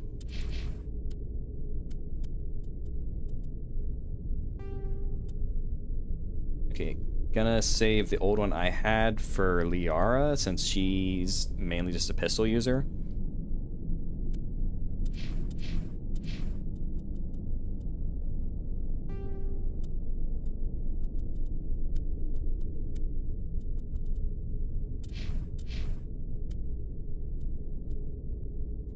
Okay, so worst damage protection by 1, worst tech biotic protection by 9, but plus 20 shields.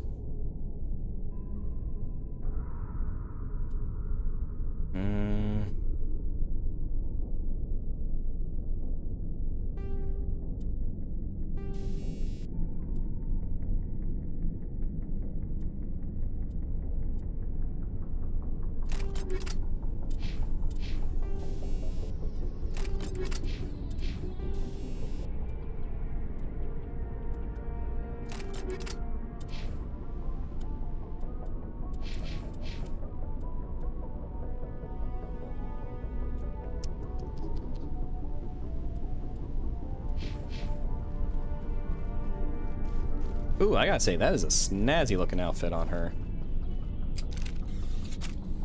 Yeah, that is snazzy looking.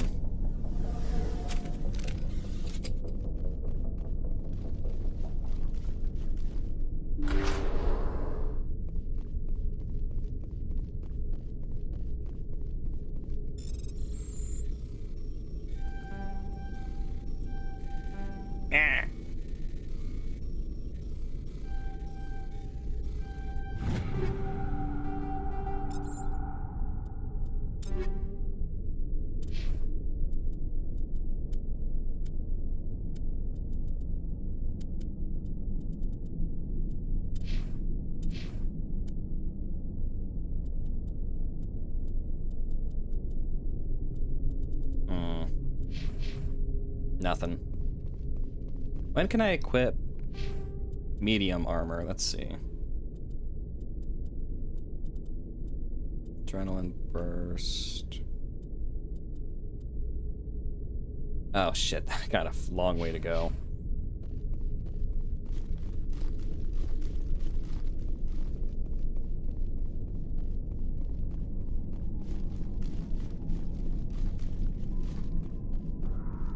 Okay, so just gonna grab a couple other things and then we should be off of this planet.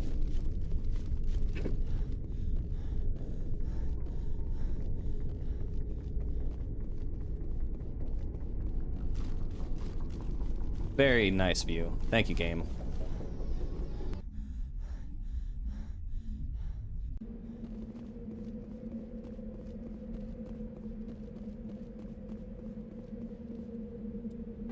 Okay, so I got debris and then an anomaly. Let's go check that out.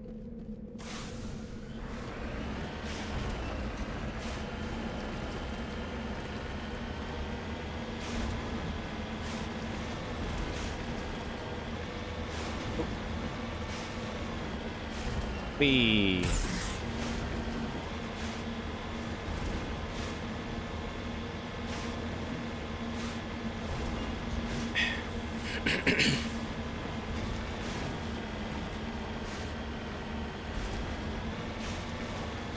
Oh right, I forgot. When I was sick with strep and I wasn't able to stream or do anything much, I watched a movie I've been wanting to see. It was on... Where did I watch it? I forget where I watched it. But it's by the director who did Hereditary. I haven't seen Midsommar, but I've heard really good things about it. I've just been lazy about watching it. But it's called Beau is Afraid, and I remember seeing trailers for it when I was in the theaters. And I forgot about the movie until I saw like a YouTube thing pop up talking about, oh, the horror in Beau is Afraid. I was like, oh, it's a horror movie. I mean, it makes sense given the director.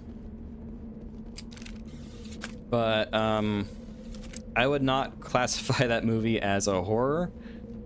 It's a very, very odd movie.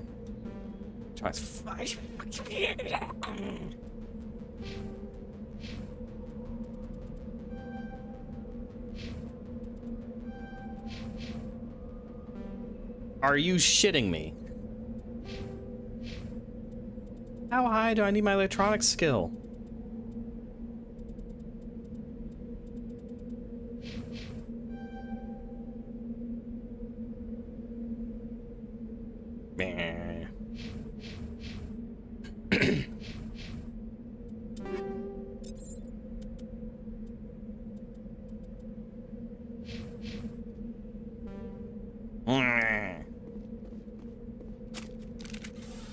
Whoops, wrong button. Okay, let's go check that anomaly.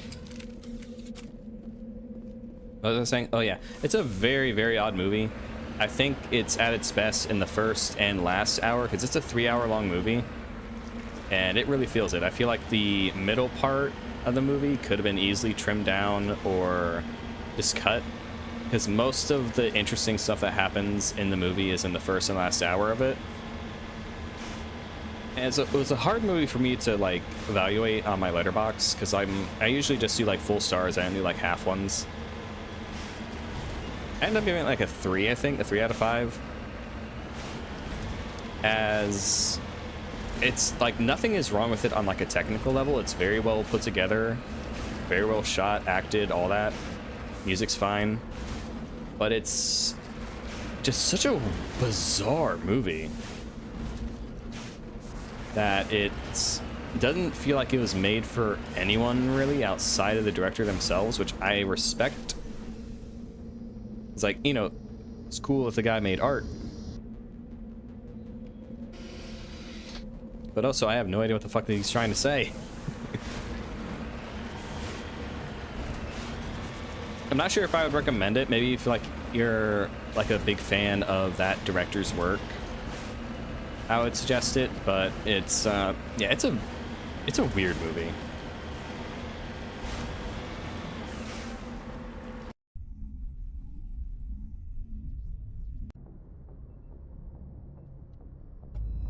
Okay, let's check the other part of the Hades Gamma cluster.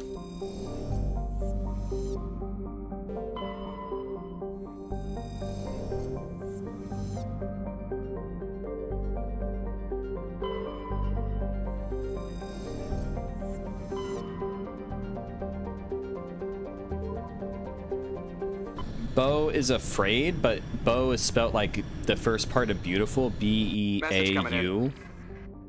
It stars Joaquin Phoenix, and it's about like a really paranoid man and his relationship with his mother. A group of fanatical biotics have kidnapped the chairman of the Parliament Subcommittee on Transhuman Studies.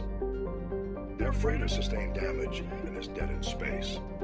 Get in there and take them down. What kind of resistance should I expect? The biotics were seen loading equipment into the freighter. Expect traps and combat drones. Nothing you can't handle. What's the priority on saving the chairman? Saving him would be my preference, but we must make it clear that these tactics don't work, Commander. Your top priority is to neutralize the biotics. What are the biotics asking for? They're L2 biotics, and most of them are suffering major side effects from the implants. The subcommittee denied a request for reparations to all L2 biotics. That's what Caden is, I think, if I remember right. Apparently they'd like the chairman to reconsider.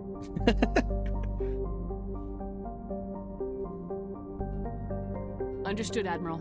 I'll see what I can do. I appreciate you taking the time, Commander. I'm sending you the last known coordinates of the freighter. Good luck. 5th Fleet out.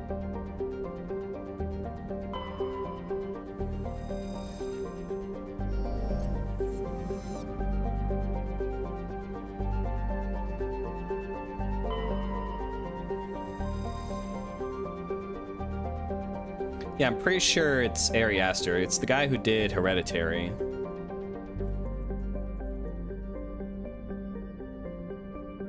Because Hereditary is an amazing movie. It's one of the in my opinion, it's one of the scariest movies I've ever seen.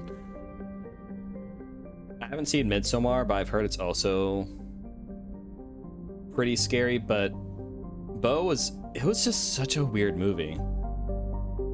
Like I'm not sure if I liked it or if I didn't, but it was certainly a movie.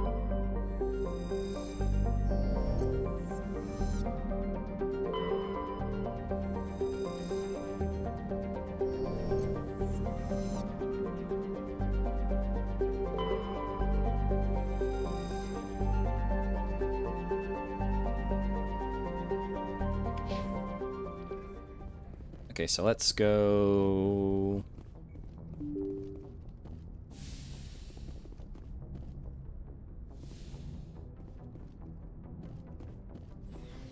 I'm not sure if Liara will have new dialogue, because I am trying to romance her in this one. I'm romancing her in this, and I'm gonna romance Tali in 2 and 3, most likely, probably.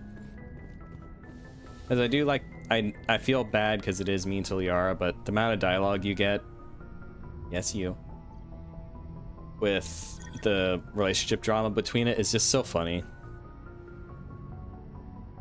Makes it worth it.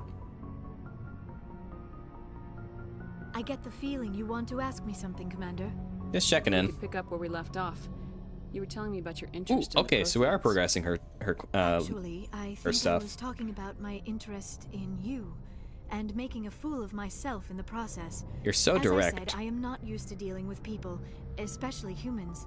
I did not really know much about your species when we first met, Shepard. I found it hard to take humanity seriously. Your kind always seemed so rushed and high-strung. That's insulting. Relationship over. How dare you, Liara? We don't have the luxury of time. And Asari can live for 1,000 years. We're lucky if we hit 150. Holy shit, I forgot how long the That is character true. humans live in Mass At first Effect. I thought that was a weakness of your species. After spending time with you and your crew, however, I think it may actually be an advantage. You humans are creatures of action. You pursue your goals with an almost indomitable determination. It is an admirable trait, but also an intimidating one. I still need to watch that. I've heard such good things for it. I saw the trailer for it when I was in theaters, and I wanted to go see it, and I just never got around to it because going to movies is expensive, because I like going, you know, the full experience with like IMAX and stuff if I can. But I've heard it's really good. I've just been lazy. It's hard for me to find time to watch stuff. You're scared of us? I've heard it's really good. Unfortunately, the rest of the galaxy sees humanity as something of a bully. You run over anyone in your path to get what you want. Getting the locker It is up to nerd. people like you to change their minds, Shepard. I'm doing the best I can, Liara. There is a reason the Council chose you to become a Spectre. They saw something special in you. The best of what humanity has to offer. I looked into your history. I know what happened on Akuz. The fact that you survived shows a remarkable strength. We could have just talked about this, Liara. I could have revealed my inner demons, my PTSD, how I still dream about the time, you know, just the cries of my friends. I can't get them out of my head. You didn't need to go behind my back. I would have told you whatever you wanted to know. I apologize, Commander. After our last conversation, I was afraid I would say something stupid again. I wanted to know more about you, to understand what made you into the woman you are. There is something compelling about you, Shepard. Wow. Are you sure you're interested in me? Or is it my visions of the Protheans? I admit, your connection to the Protheans had something to do with my initial interest, but it has grown beyond that. You intrigue me, Shepard. We've had one But I was not conversation sure if it before was this. Holy shit, appropriate Liara. to act on my feelings. I thought there might already be a relationship between you and Lieutenant Alenko. Oh, I haven't even talked to Kaden. How is this possible? I have literally not even talked to Kaden. Ever. How? What? I've not even talked to him. How? Is that possible? And I flagged that. How the fuck did I do that? I literally have not said a word to the man. I have not used him in any capacity. I swapped him out as soon as I got a other party member. How the fuck did this get flagged? Caden's special. Yeah, special on the bus. The Lieutenant and I are just friends. Nothing more. My mistake, then. I am not as adept at understanding human relationships as I thought. But what about us, Shepard? Is there a mutual attraction, or was I wrong about that too? It's hard to deny blue women. No, you were right. There is something between us. I knew it, and I knew you felt it too. But does this not seem rather strange? I Why forget do I how feel so bad the pacing close for the romances in Mass Effect 1 are. We have Jesus only known each Christ. other a short time. We are from two different species. We have almost nothing in common. This makes no sense. Love doesn't have to make sense, my dear. We're both hot and sexy. These That's things all never that make matters. sense. They just happen and we get swept up in the storm.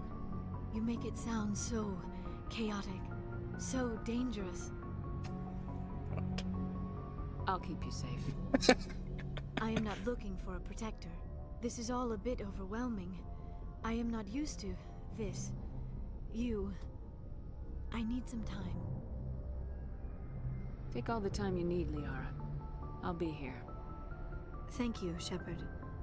Let's just talk about something else for now. Bye. Goodbye, Shepard. Have one conversation. Now we're banging.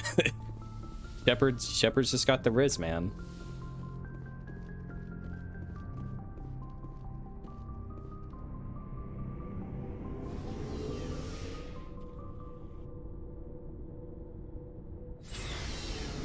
Okay, does anyone else have new dialogue? So, we've got Saren on the run. I guess. We haven't done Noveria or Theros yet. But I'm better.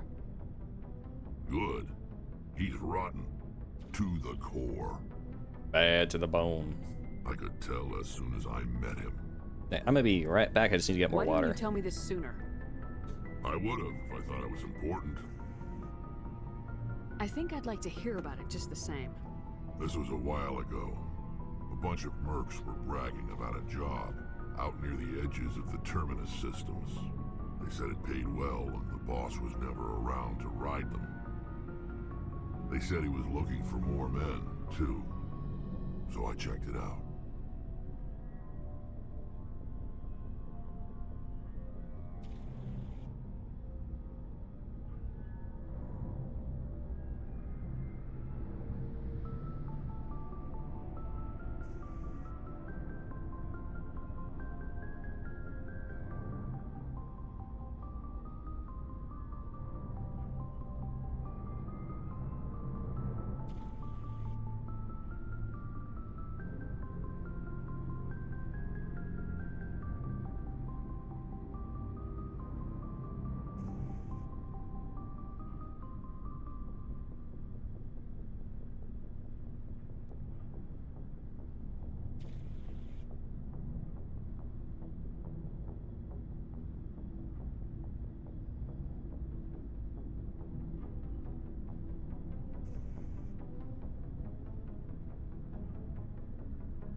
I didn't know Saren was openly recruiting mercs. Alright, I'm back. It wasn't that open, and he only showed his face once. We'd been raiding ships in the area for months when we took out this massive cargo freighter. Our biggest haul yet. I was on board checking bodies for valuables, looking for some extra credits. See, you just gotta That's take when some I extra saw classes. That's a good way to get extra credit, Rex. What did Saren want with the ship? I don't know what he wanted. He was just moving through the ship, watching. A couple of the mercs called him by name, but he never spoke to them. Never spoke to anyone. I had a really bad feeling about him, so I got the hell out. Didn't even wait to get paid. Whose ship was it? There was a Volus trading vessel. Sounds like an easy hit. Lots of guards, but they were no match for us. What kind of cargo was the freighter carrying? What was Saren after? I don't know. All I saw on that ship was food and medical supplies. There were some basic weapons, but nothing big. If there was anything of value on that ship, I didn't see it. That's why I didn't mention it sooner. That's the only time you saw him? Yeah. Didn't even know who he was. Still wouldn't if I hadn't joined up with you. But my instincts were right. Every other merc on that mission Turned up dead within a week. Every damn one. So long, Rex. Shepard. Shepard, Rex. Shepard, Rex. I remember I was at, God, this was years ago, in a store, and there was a guy wearing an N7 shirt, so I went, Shepard, and he looked back at me and went, Rex. It was the funniest thing I've ever done out in public.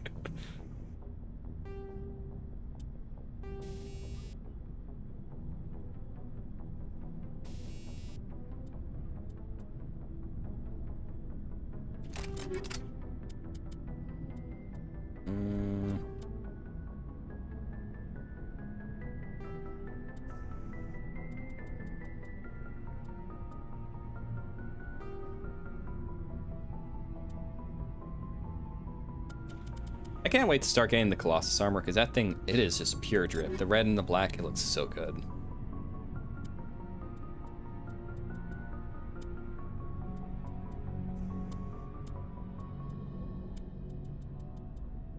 Okay, nothing for Tali. I think Quarian armor is actually kind of hard to find.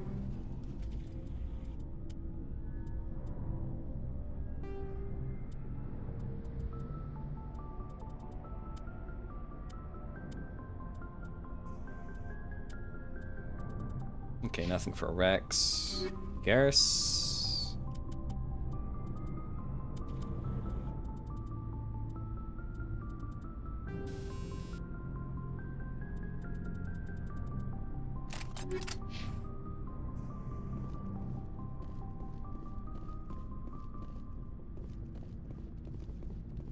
Looking for supplies?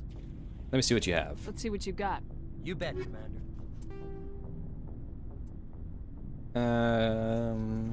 Yeah, I should sell this crap.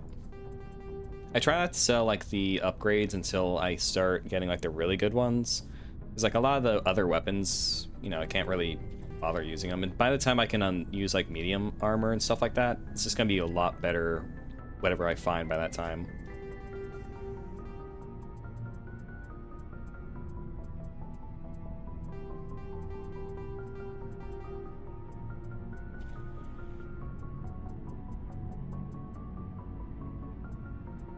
Okay, any... Oh.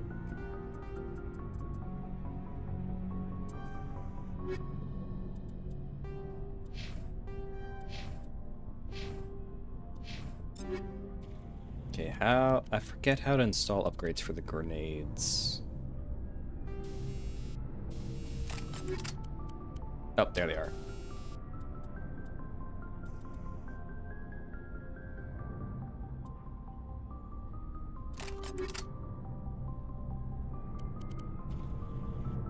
The grenades in this one are really weird. I do kind of prefer, well, I was gonna say I do prefer that's in ability in 2 and 3, because I feel like it's a lot easier to use them. In this, they're, you know, you chuck it like a frisbee, you don't really throw it like a grenade, and it's just kind of awkward trying to use it for the most part. I think making them into an ability and then like fire grenades, flashbangs, like all the different type of grenade types, I think was a much smarter idea.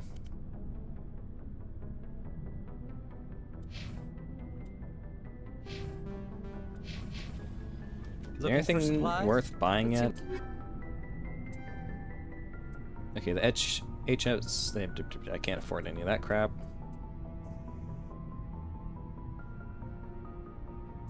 Okay,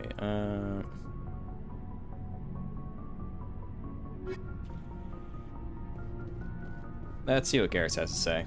Commander, how are you? Why did you want to be a CSEC officer in the first place? That's a good question. There were several reasons, I guess. Like what? Probably the same as most officers. I wanted to fight injustice, wanted to help people. I guess my father had something to do with it too. He was CSEC, one of the best. I grew up hearing about his accomplishments or seeing his picture on the vids after a big arrest. He's taking my resignation pretty hard. That's tough. But you'd think he'd be impressed you're going after Saren. My father's a CSEC man to the bone. Do things right or don't do them at all, he says. He thinks I'm being too rash, too impatient, he He's worried I'll become just like Saren. Nah, you wouldn't end up like that, Garrus. Spectre when I was young. Oh, fuck, he was supposed to be a Spectre. You were asked to be a Spectre. Well, I was targeted as a possible Spectre candidate. Me and about 1,000 other Turian military recruits. I could have received special training, but my father didn't like it. He despises the Spectres. He hates the idea of someone having unlimited power with no accountability.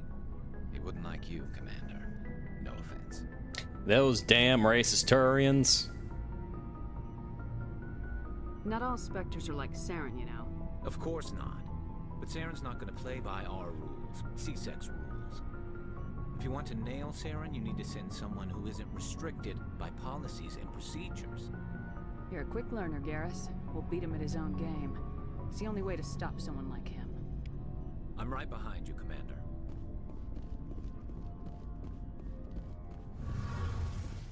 Okay, so Tali should have some new dialogue too, I think. I think this is when she starts getting a little mopey. I think you can unlock her side quests. Oh, hello, Shepard. Yeah, okay. I think you can this is for the side quest. Are you okay? I don't know. Your ship is amazing. Oh, no, wait, no, this and isn't your it. She's crew's just been really homesick. great to me, especially your chief engineer. But I just sort of feel out of place. The Normandy runs so smooth, it feels like we're not even moving. And the engines are so quiet. How do you sleep at night? The silence. I sleep kind of poorly. I think I need a Corian-shaped girl in my bed. The last thing you want to hear is silence. It means an engine's died or an air filter shut down. I guess you don't have to worry about that here. But old habits die hard. But it's more than just the silence. This ship feels so empty. It's like half the crew is missing. Back home, I couldn't wait to go on my pilgrimage. I couldn't wait to get away from the crowds. Now that I'm out here, I kind of miss them. You're homesick. Sometimes we don't appreciate what we have till it's gone. That's true. I'm starting to wonder if that's what the pilgrimage is really about. It's given me a whole new perspective on my people and our culture. You know, there's always a few who go on their pilgrimages and never return. Nah, they just get eaten by thresher moths, don't worry. Something bad happened to them. But maybe they just wanted a different life. You do plan to return to the migrant fleet, right? I could never abandon my people, Shepard. I will go back eventually. But we have to stop Saren first. Otherwise, I might not have a home to go back to. I should go. See you later.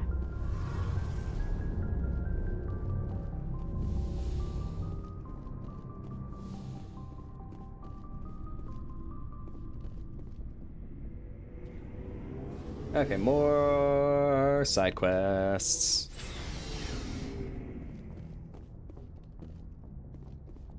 Exactly. If Tali wants the ship to be louder, we just need to take her to the room. I gotta say, that's something I do really, really like more about Mass Effect 2 is the Normandy just feels so much better. Like, the Normandy, the SR-1 feels so tiny compared to the SR-2. And like Shepard's quarters are just so much, you know, they're so much nicer in Mass Effect 2. I mean, I guess it makes sense because the Normandy is a military vessel and the captain quarters are, you know, they're not going to be as big and luxurious as they are in Mass Effect 2 and 3 on a military vessel. But I don't know, the SR2 just, it looks so much cooler. It spread out so much nicer. It's just a much better ship in my opinion.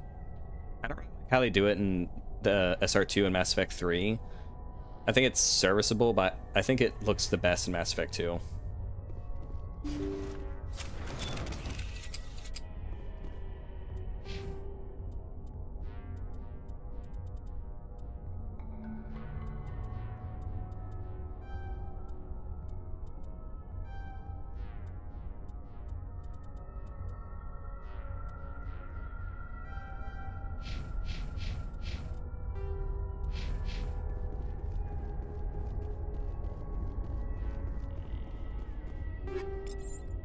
Ooh, hang on, what was that for? Sick.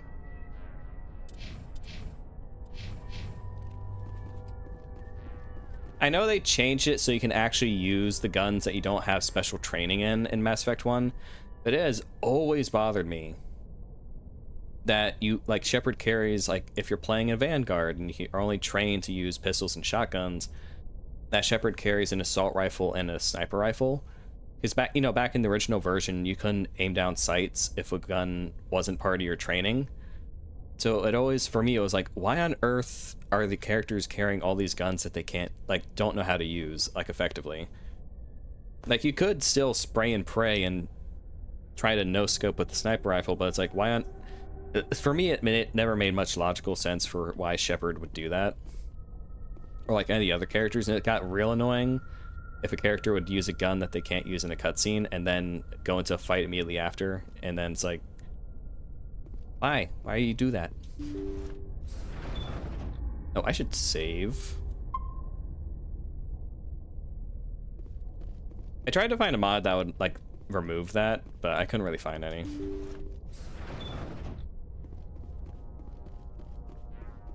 Enemies everywhere. Intruders! Kill the hostage!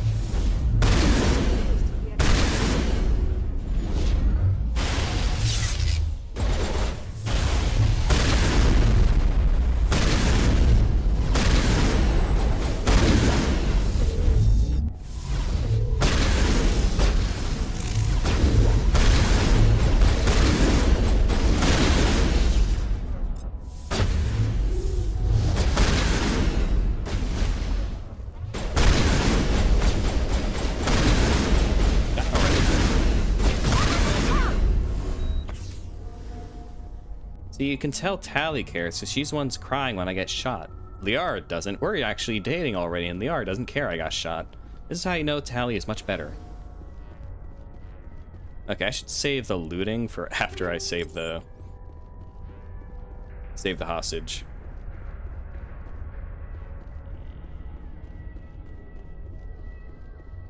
Yes, game, I see the big flashing numbers.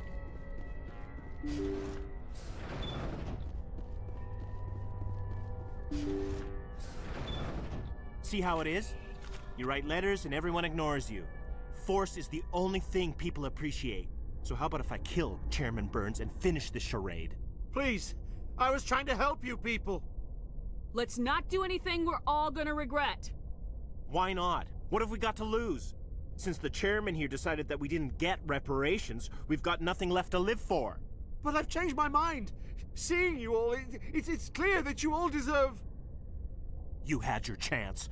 Some L2s are nearly crippled from side effects of the implants, but you voted against reparations. Think about this. Burns is the one man who can help you. Yes, if you release me, I can take another look at the reparations request. What, we're supposed to trust you? You trust Sure, him, or I you shoot promise us you? freedom and say everything will be fine, but as soon as we surrender, you'll double-cross us. I'm not promising to let you go. All I'm saying is that Burns will take another look. Right, Burns? Absolutely. I had no idea that the L2 biotics were this desperate. If I'd known, the reparations will come. For whatever it's worth, I promise that.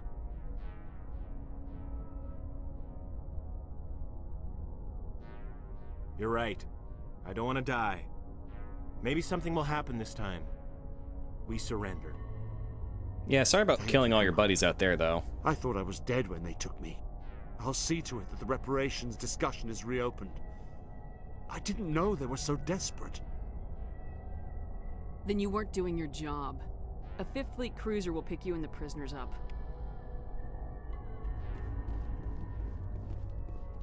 Any loot?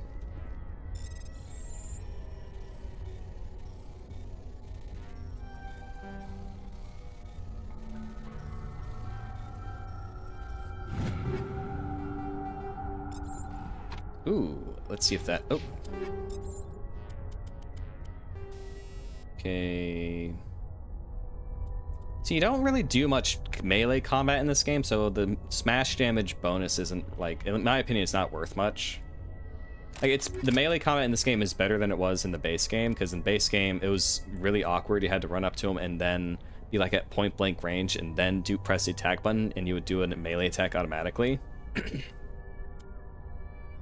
It's not like Mass Effect 2 and 3 where the melee combat's a lot better, so I very rarely use it. Okay, did I pick up anything else? Oh, okay, so those, okay. That can go on Rex or Garrus.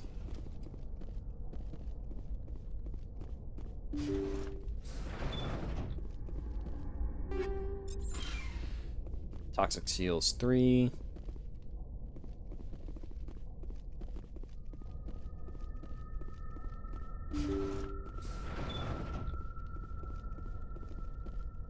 Oh, hello. What are you?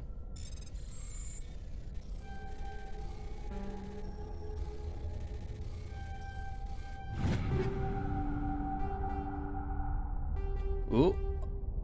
Maybe some better stuff. Oh, okay. Not for Garrus, not yet, because I don't have medium armor for him. Definitely something for Rex now.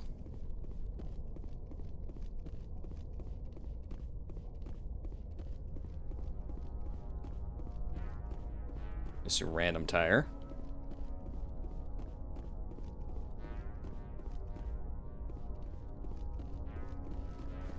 Is this way out? This is way out.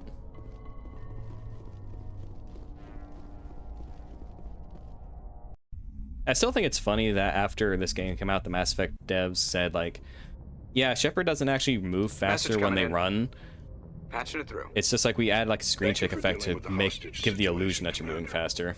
Chairman Burns was quite impressed by the way you resolved the situation peacefully. Your assistance above and beyond the formal duties has been noted, Commander. Fifth Fleet out.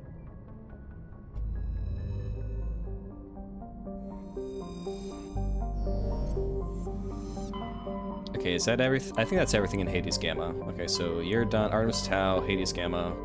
So I got Voyager Cluster, Armstrong, Kepler, Hawking Eta, Gemini Sigma. Okay, so I got 1, 2, 3, 4.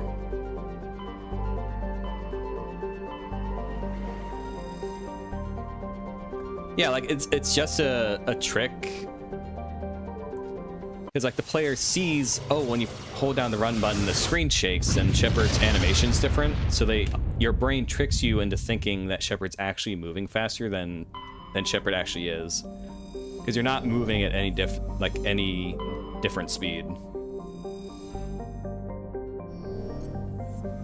Absolutely hilarious if they did that.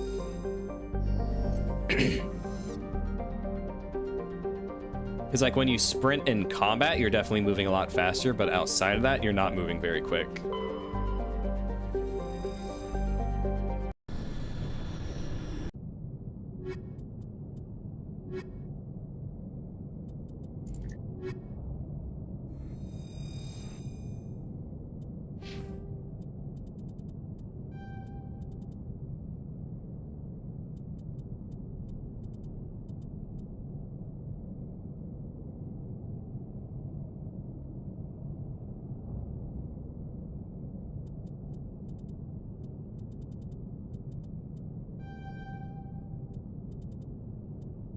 Yeah, it's amazing like how the human brain works is like just based off the stimuli that we provide to it for those types of things where you can trick yourself into thinking. It's kind of like with like in movies, like swords and blades don't have any type of most of the systems are shut sound down. effects, but if It's they don't just have it, running then it's on like, oh, that's basic life unrealistic that you support. can't hear it.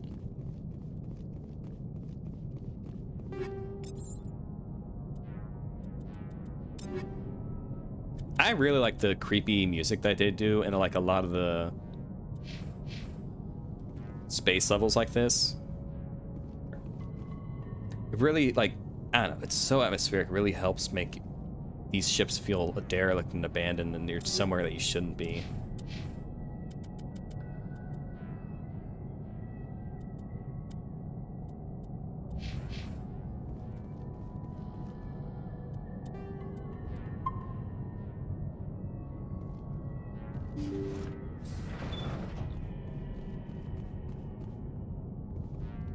Like, look at that. That is terrifying. Oh, wait, hang on. There it is. I thought this was that. Okay. Like, look at that. There's just a pane of glass between you and the empty void of space. That gets damaged. Whoosh! There you go. Floating away.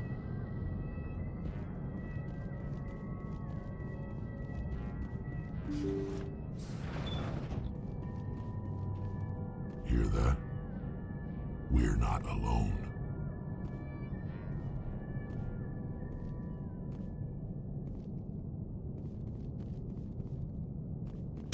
That was no accident. The whole place could be a trap.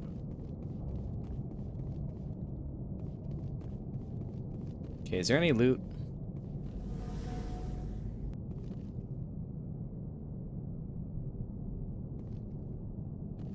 God, I love Alien. That is one of my favorite movies, period. I love the first Alien so much. I'm really excited for when Alien Isolation 2 comes out, or whatever that dev team is working on, because they said they're doing another Alien Isolation. Because that was legitimately like one of the scariest games I've ever played.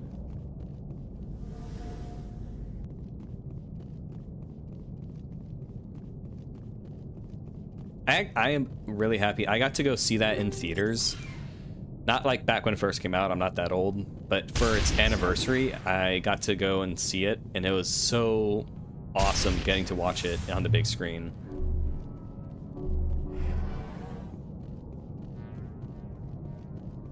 Like, it was a pretty full theater too, and then before the movie started, there was an interview between Ridley Scott and the director for Alien, Romulus. It was cool getting to see those two talk about the movie making process between them.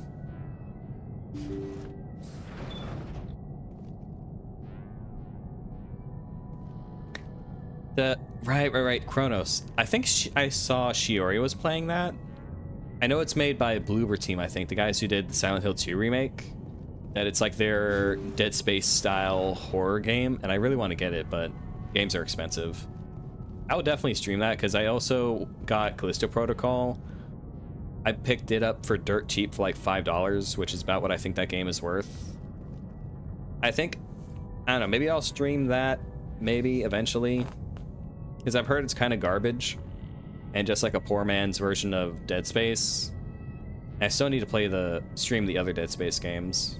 Because the first game I ever streamed was Dead Space 1 Remake. I still got to stream like the original version, and Dead Space 2 I just kind of do for like my anniversary streams.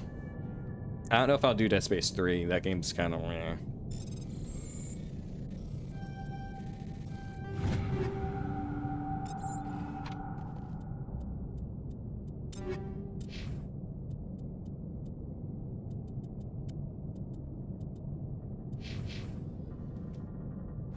Oh wait, hang on. Do I not have...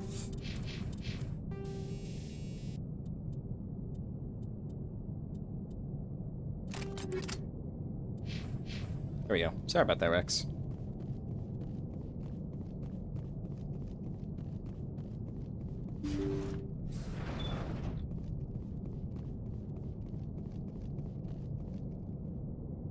Yep. He's breathing. But he won't be for long.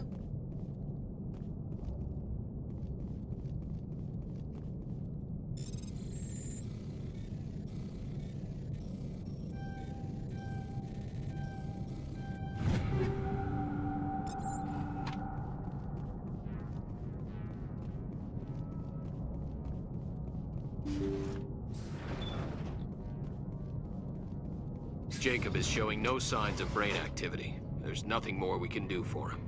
He wouldn't want to be kept alive by machines, so we're going to disconnect the life support. Dr. Smith is worried about Julia's reaction, though. She can't seem to let Jacob go. The stress is making her implants flare up, causing intense migraines.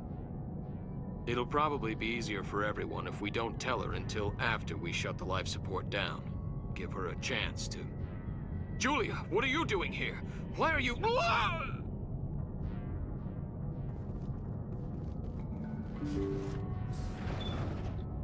Oh, the combat in the game's not great? Oh, that's a bummer. For Chrono or for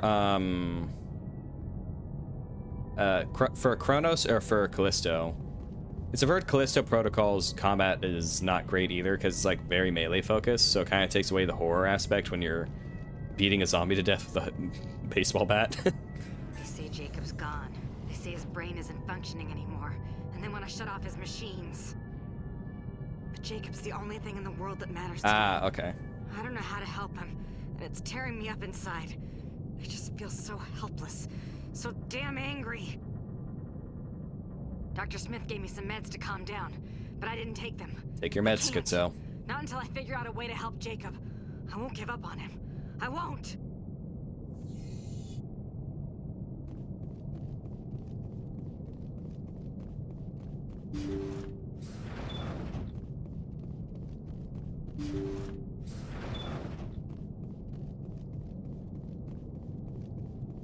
Jacob's not going to make it. His brain was deprived of oxygen for too long. There's nothing any of us can do for him now except let him die with dignity. It's what he would want. I'm more worried about Julia now. She's showing signs of severe depression. I gave her some meds that should help, but I better warn the captain. All right, let's pull the let's pull the plug. I will destroy you! Lady, we're just gonna kill your dead boyfriend. Why you... Rex, I wanted to finish talking to her. Ugh, there ain't even Ashes to talk to. You ruined the bit. That machine's keeping him alive. I'm not seeing any brain activity on the readouts. He's dead. This body is just an empty shell. Yeah, I watched Mandalore Gaming's review on the Callisto Protocol games, and that's sort of something he talked about as well. Like, that takes like multiple playthroughs of the game to get like all the upgrades and stuff. So it's just like not worth it to do it. It's time to let him go. Shut down the machines. Hooray, euthanasia.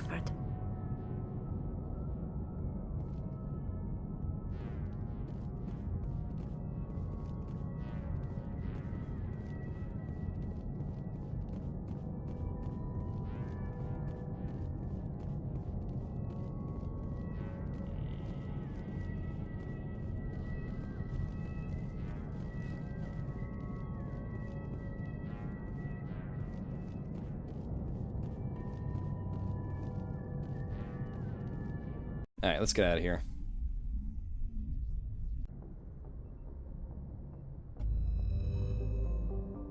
I think Mass Effect 1 does the side quests better. Well, hang on. I think Mass Effect 2 has some pretty good side quests.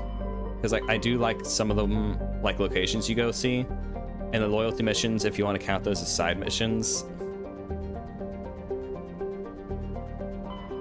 I think Mass Effect 1 does it a bit better of just like going and finding a planet and going, or just finding random stuff.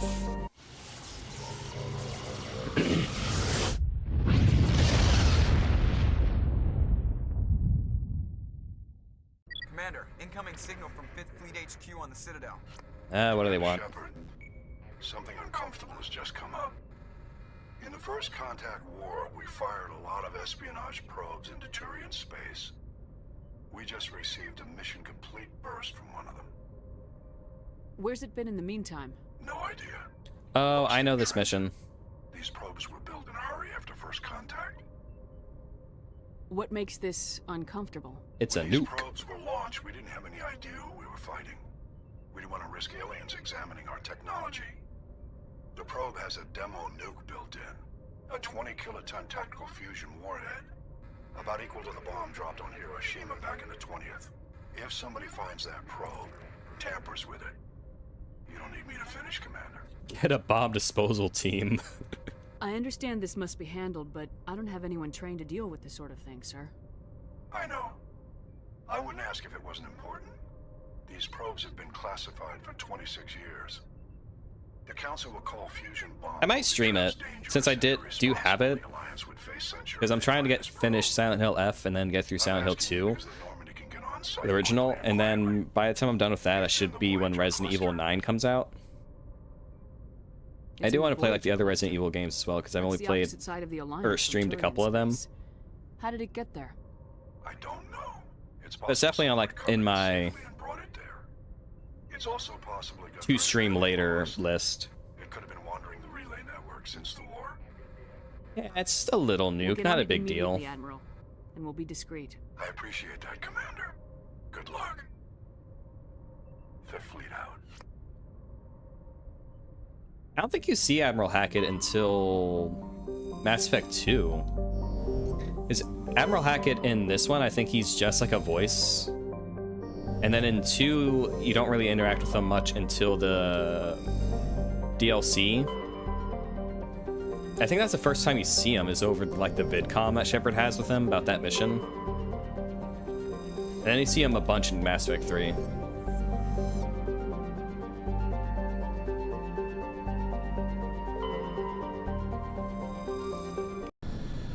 Yeah, that's one of the terrifying prospects of the progression of technology over time, of how a new, back when, they were first developing the nuclear bomb, it was, they thought it might set the atmosphere on fire, it could doom the entire planet, and, it destroyed 2 cities, thousands of lives, and nowadays, those bombs, Mass Effect's like 200 years in the future, so their nukes are even stronger. But even by today's standards, the type of bombs that blew... Oh my god, that's so pretty.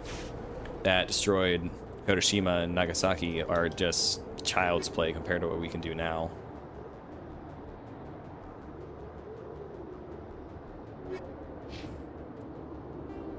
Oh, no, no, no.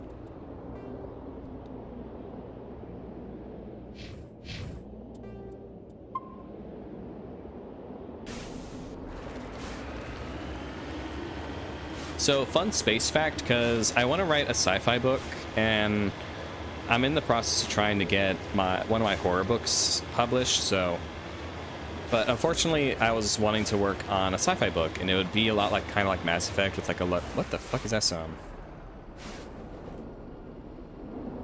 Oh, it's just the Howls of the Wind. It'd be kind of like Mass Effect, a bit more like on the hard side with the science.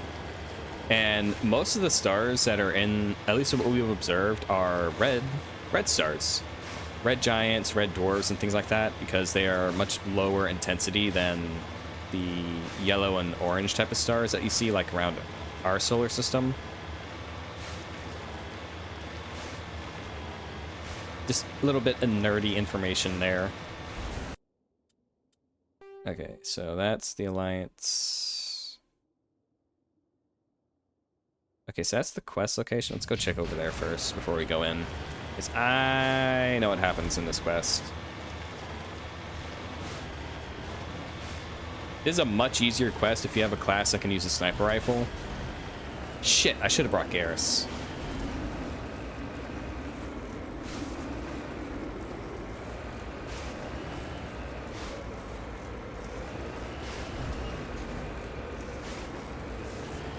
Come on. You can make it. Oh wait, hey, it might be easier to go that way.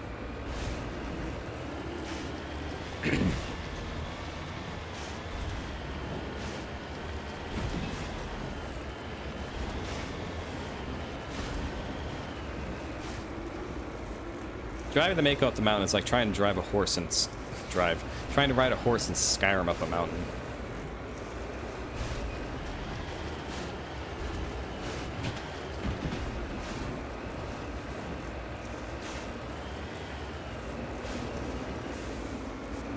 Oh, mineral deposit that way. Come on, Betsy. Come on, move.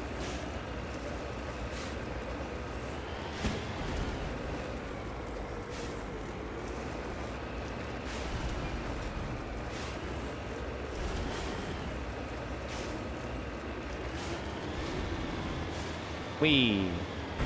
Ah, God. Ow.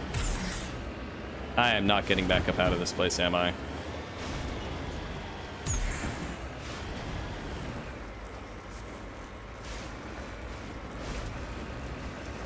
No quicker way into Liara and Tali's hearts than showing my bad driving skills.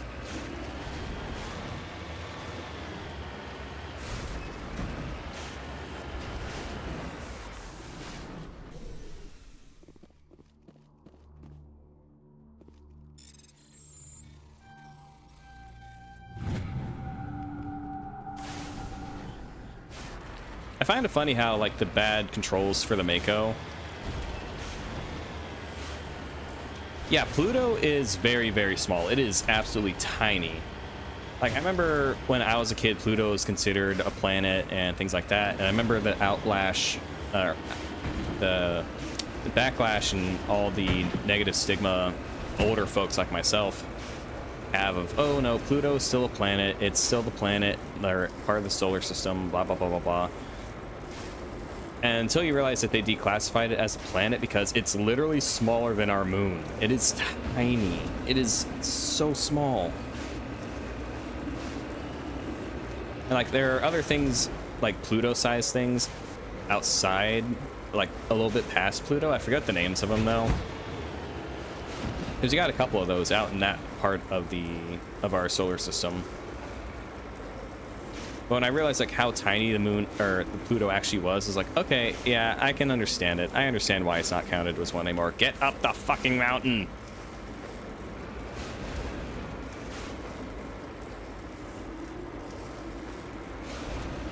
There we go. Oh, shit.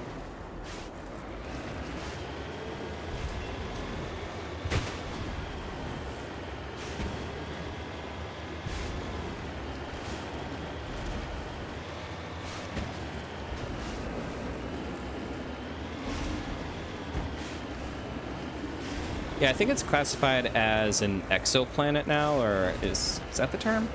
I forget. I know it's classified as like a very, like, there's a term that they have for like super tiny planets where it's hard to classify it because it doesn't, like, it has its own gravity and has like an orbit around the sun, so it's not like a meteor or like a moon or anything like that. But there's like a specific term for ones that are really tiny like Pluto is.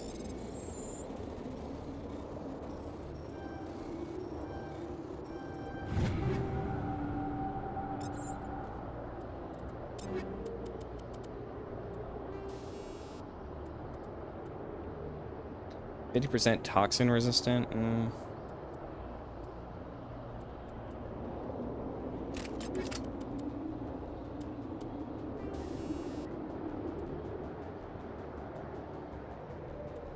Ooh.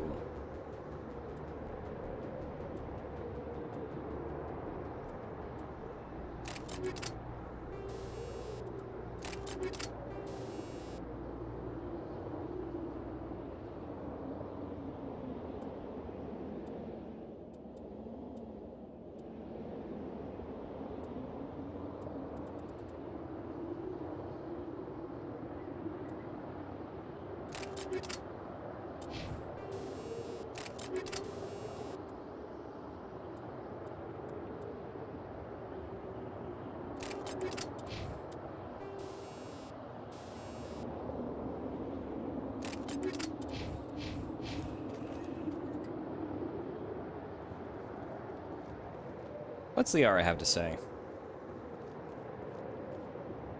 Ready. You lead, I'll follow. Women of very few words.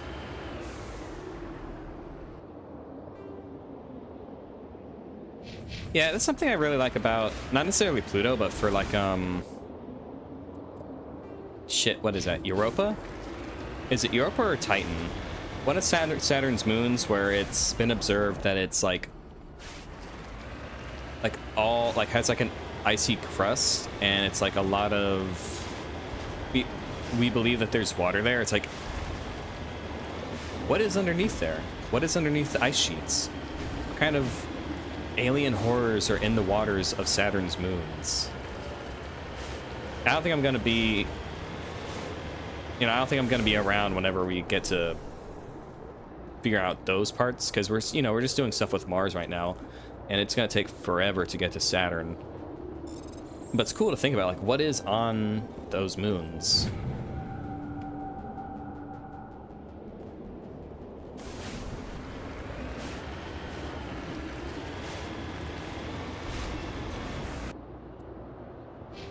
Oh, it's on Europa. Okay. I knew it was on Saturn somewhere. Because Dead Space does it as well. It's with the sprawls on the Titan moon.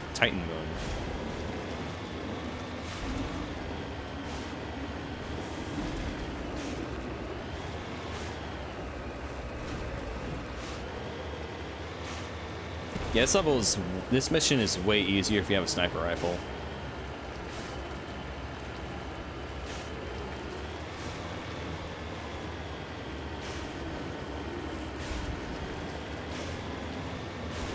Not sure why the frame rate's dying.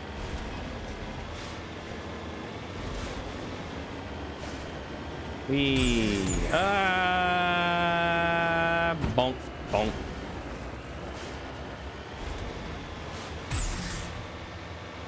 Bonk. A+ parking skills. What do you say, ladies? How was that ride? Great parking job.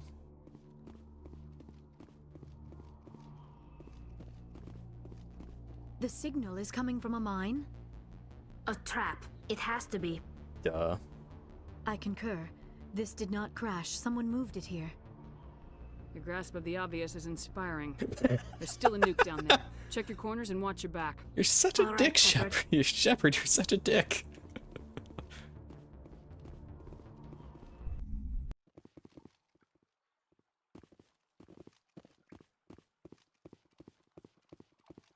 I know a lot of people had issues with Hawk talking in Mass Effect or Dragon Age 2 compared to Dragon Age Origins, where your character's silent and you have like much more in-depth dialogue options. But I just love how much of a sassy little shithead you can be in Dragon Age 2.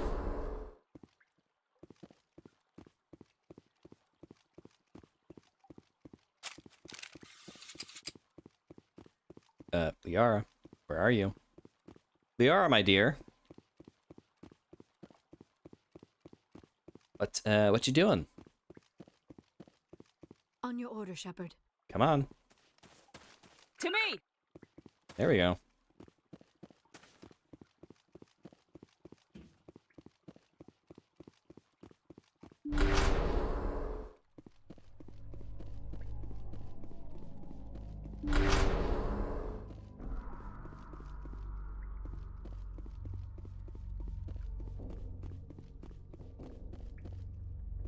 I feel like we were just here.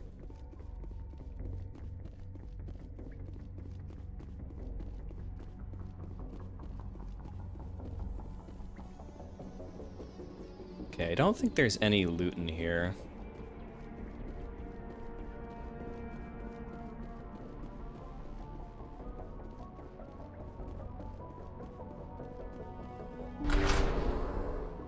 Okay, that leads to the bomb, I think.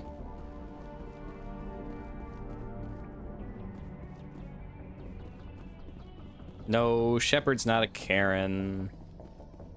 You can get her to act like one to like some shopkeeps, and I think in 2, because they're like using her likeness.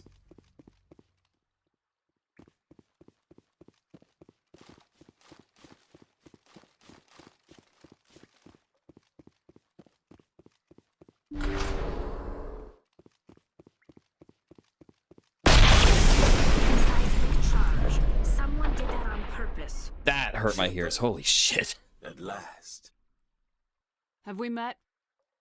My name is Ilanos Halliot. I doubt you know it. Who do you think runs the Terminus clan, Shepard, huh?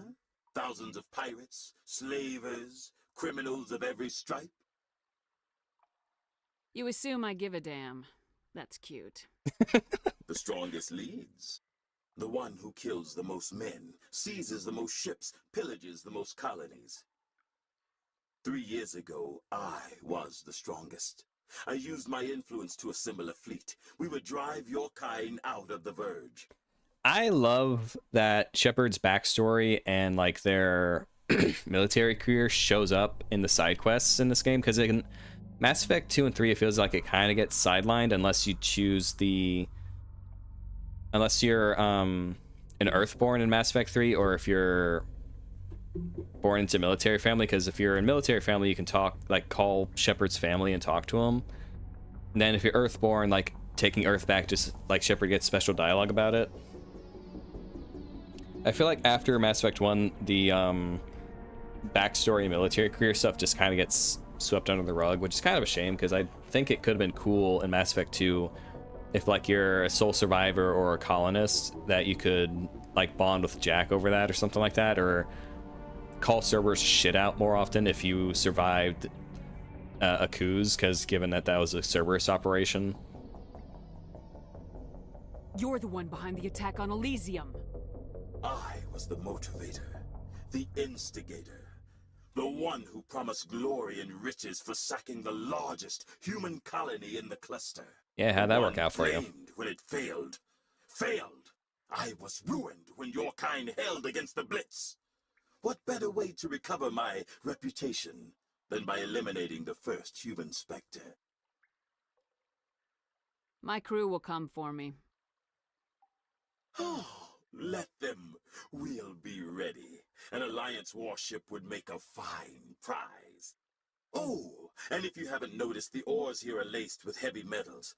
I'm afraid your suit radios aren't powerful. How heavy are we talking? Are we talking like 80s thrash metal?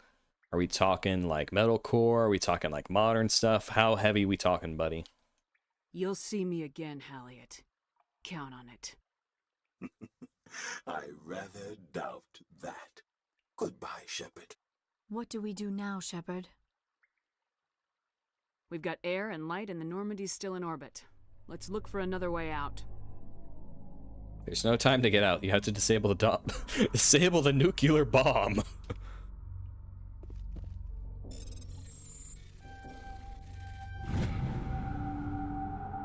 Oh, shit. There's multiple points.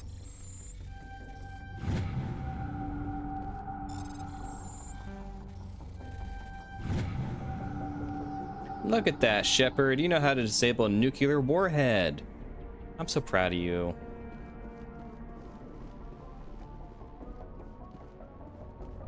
If this wasn't a video game, Shepard would be mega dead. That's a nuke.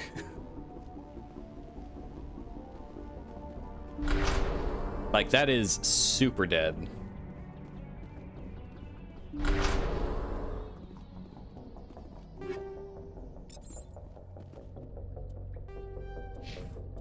Okay, chemical rounds.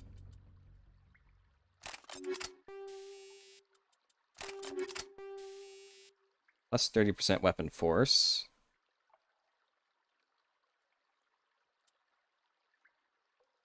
Let's do anti-personnel. Because I don't think there are any Geth or anything down there. They're all normal. Okay, is the Mako down there? I think the Mako is supposed to teleport back down there. Yep, there it is. So if you have a sniper rifle, it's really easy to snipe all these dudes before they can get to you. But I don't have a sniper rifle. So let's just sneak on down to the Mako and then just blow everyone up with our tank.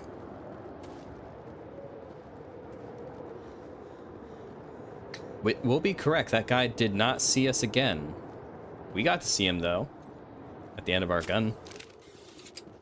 Ah, shit.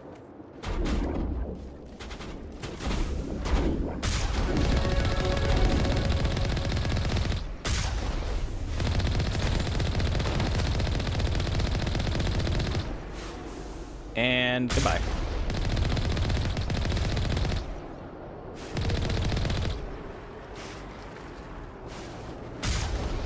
Anyone else?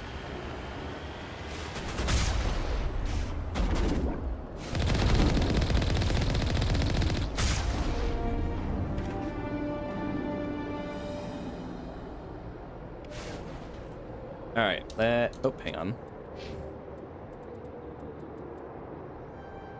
Finally, I got Carnage. Okay, so what do I want to give Liara?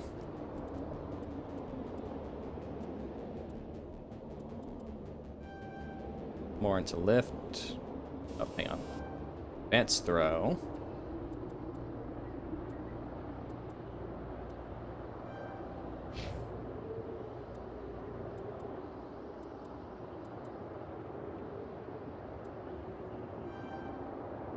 Encryption.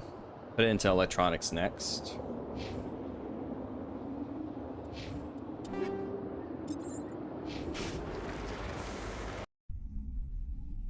Alright, up we go.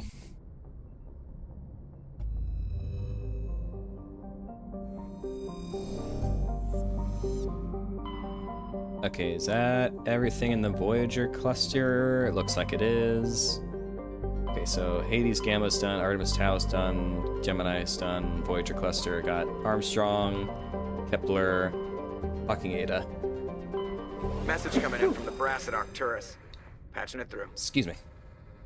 Normandy, Admiral Hackett here. We're getting reports of a marked increase in Geth activity in the Skyllian Verge. Really? That's news to me. Drones have identified Geth outposts on 4 different planets in the Armstrong cluster. It's this place. To take them out. We have any idea what they're after? Hard to say. They may be just gathering intel on us. Or maybe they're setting up staging grounds for hit-and-run attacks on human colonies.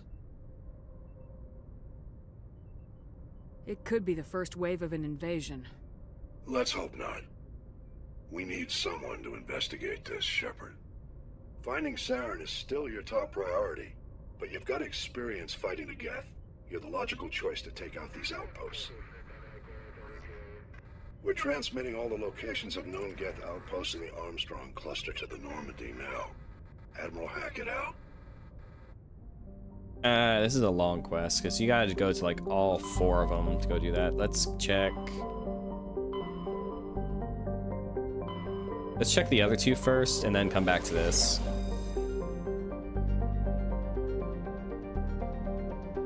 Yeah, because Hawking Ada and the other one should be pretty quick.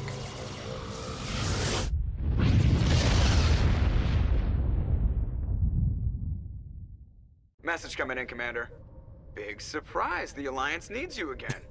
Shepard, this is Admiral Hackett with Alliance Command. We've got a mission for you. Again? An Alliance officer named Major Kyle has set up a small compound in the Hawking Ada cluster. He's attracted a number of followers, mostly biotics. Let me guess. Go in and kill them all. He's an outspoken critic of the Alliance, and we believe he's mentally unstable. This could be trouble, Shepard. Alright, let's go kill him. 3 days ago, we sent 2 Alliance representatives to meet with him at his compound. They've disappeared. We believe Kyle and his followers killed them. That compound is a cult, Shepard. They call him Father Kyle now. He set himself up as some kind of religious leader. You said his followers were biotics? Yes. Major Kyle never showed any biotic tendencies himself, though. I think he's just latched onto a group he identifies with. Many biotics feel marginalized or ostracized by society. Kyle probably sees them as victims who need his protection, and they see him as someone who will fight for them. Unfortunately, he's convinced them that the Alliance is somehow responsible for all their problems. We can't let him go on like this. What else can you tell me about Major Kyle? He's a major pain. He's a soldier, but something happened to him at Torfin. Too many Alliance soldiers died under his command. Couldn't cope with the guilt. His psych evaluations showed he couldn't handle the stress of command anymore. He was given an honorable discharge in early retirement. We'd hoped he would get better in time, but we underestimated how far gone he was. Now it looks like it's too late. What were those Alliance representatives going to talk to Major Kyle about? They wanted to bring him back to an Alliance facility for treatment. Major Kyle served us faithfully for many years. We weren't going to abandon him. Given his state of mind, however, he probably saw them as a threat. We're almost certain he had his followers killed him. I might be able to end this without violence. That may not be possible, Commander. We don't want a bloodbath, but Kyle is dangerous. I'll trust you to use your judgment. Hack it out.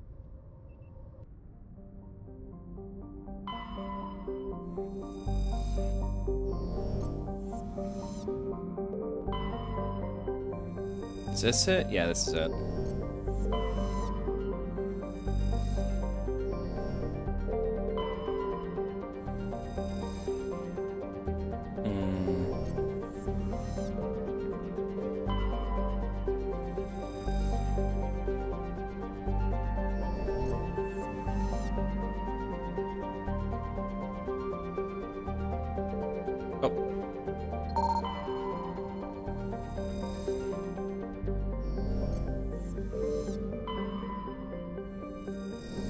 No, this one.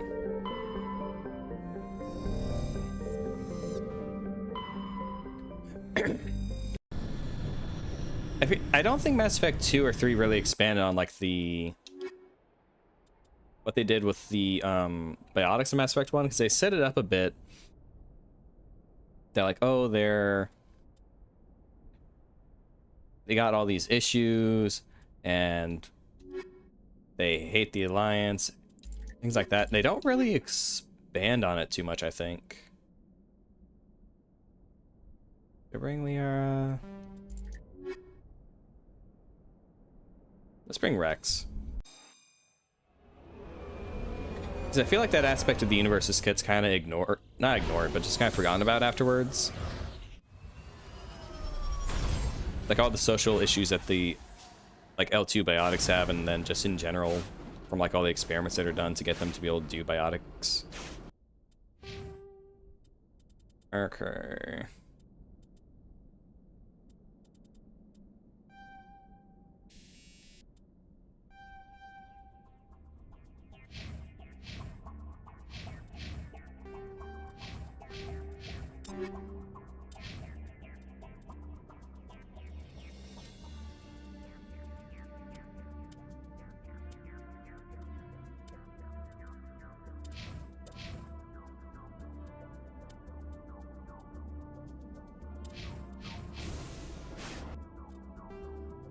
Okay, where are we? Anomalies that way, debris that way, and then biotic compounds that way. Okay.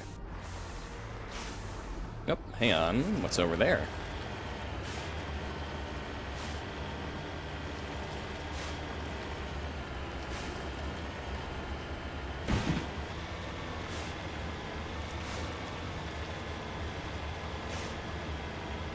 Ah, shit, this is a Thresher Maw fight.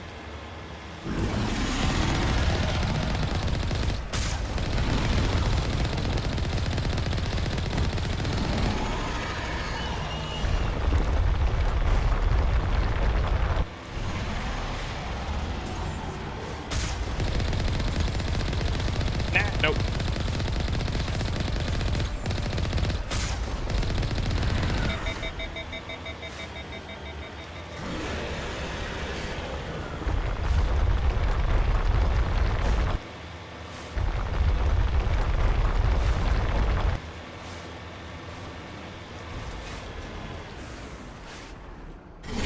Nope, there you are.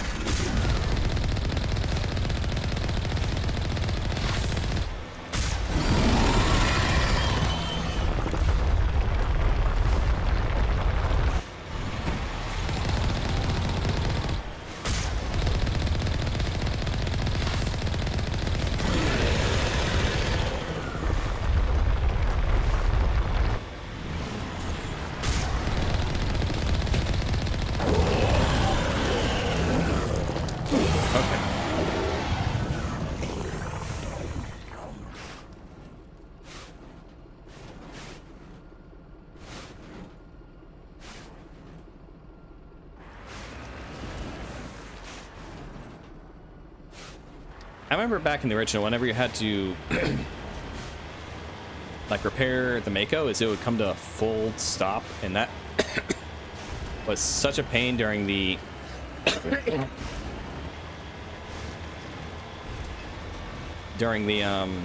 Thresher Maw fights. Those things hit a lot harder from what I remember.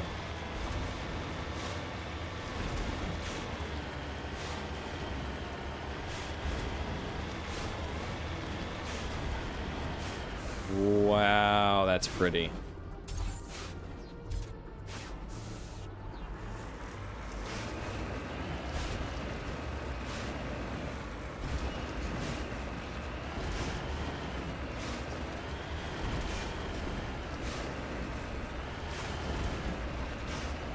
Oh, hang on. What's down there?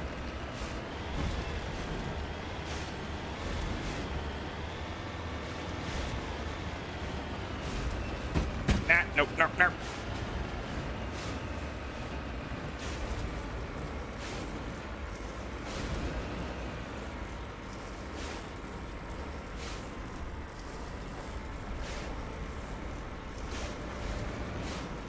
Come on, get over there. Get on. Come on, come on, come on, come on. Fuck. Okay, might be better just do it from the top.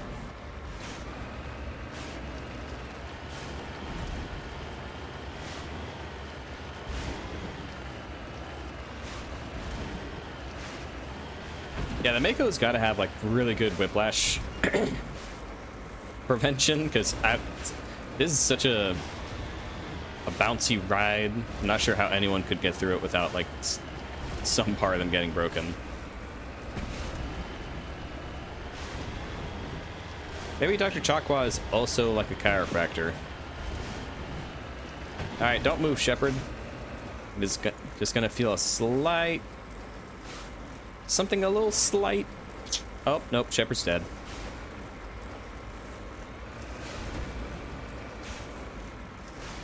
Yeah, it's very much reminds me of the horses in Skyrim. That's partially why I don't use a horse in Skyrim.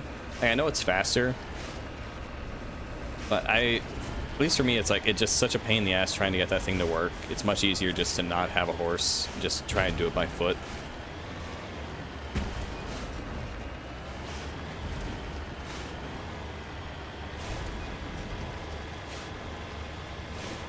Okay, where's that question mark? Oh, it's down there.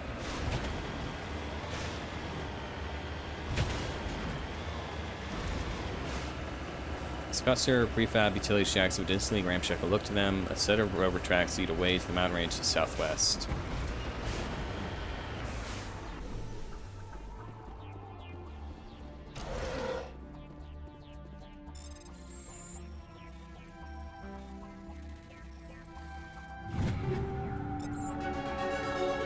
Hooray.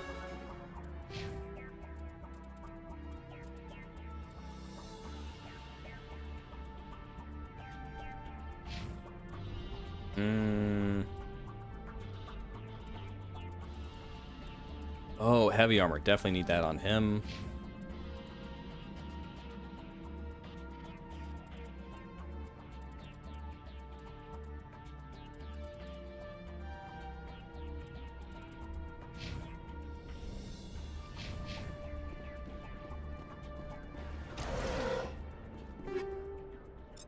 Ooh, actually some halfway decent stuff.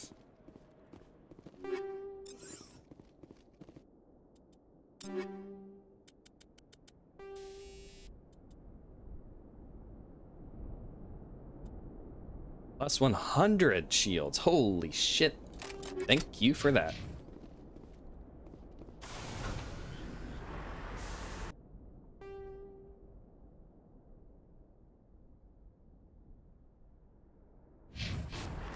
All right, now let's head back up.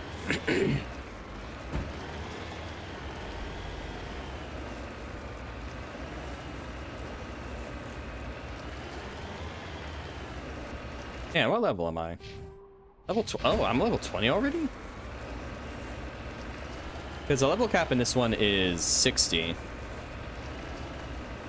don't think you can actually get level cap in a first run. I think you can only get it in New Game Plus, because at least I remember in... Oh god, this is gonna be a pain in the ass to get out of.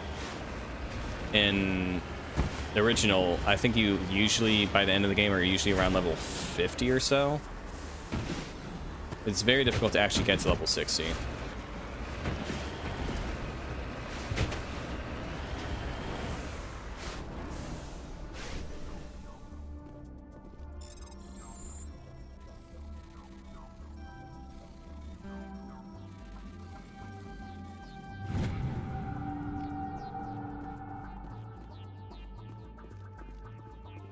Man, who is driving this thing?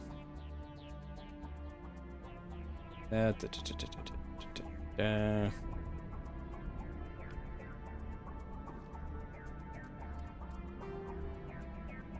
let's go get that.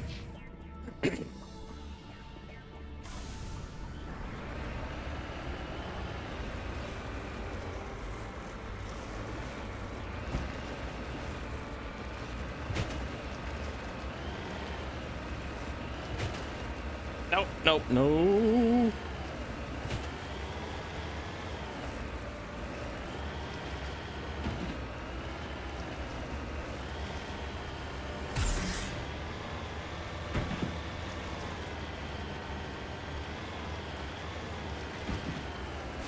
Wee.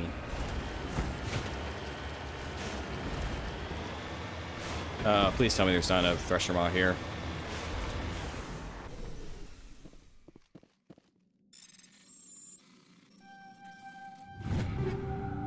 Shredder rounds. Yeah. Plutonium rounds. Got that. We're starting to get some of the better stuff.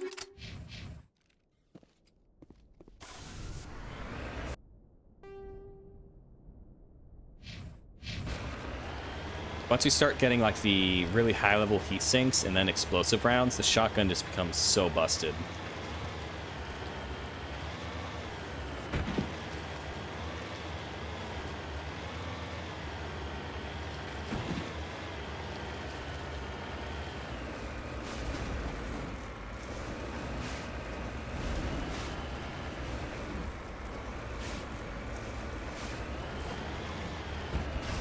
Yep.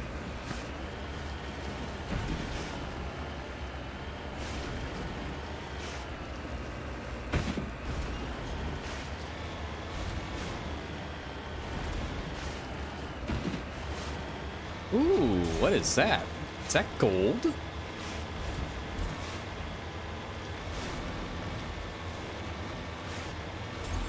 Lots of pretty metal there.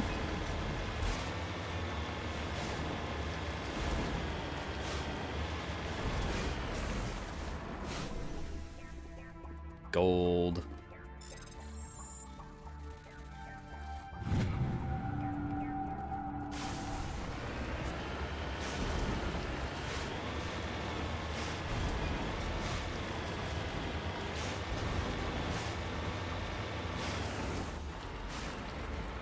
Right, you talk in there and then you go in there. Okay, I remember.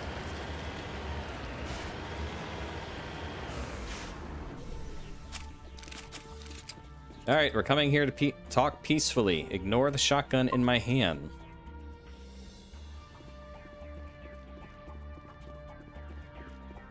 This is a private sanctuary. Outsiders are not welcome here. I need to talk to the man in charge. It's important. Father Kyle wants nothing more to do with the Alliance. Oh, let me try. Ooh, let me try that. I am a biotic. I understand why Major Kyle built this compound. I'm a biotic. I know what everyone here is going through. I just want to help you. Wait. Father Kyle will speak with you. Head to the building at the far end of the compound. He'll meet you there. I like that they included that. I was not expecting that. I mean, it makes sense. They do that for other stuff. I wonder if that dialogue option would just, like, not be there if you were playing, like, a tech-based class. Or a soldier, but who the fuck plays soldier in Mass Effect?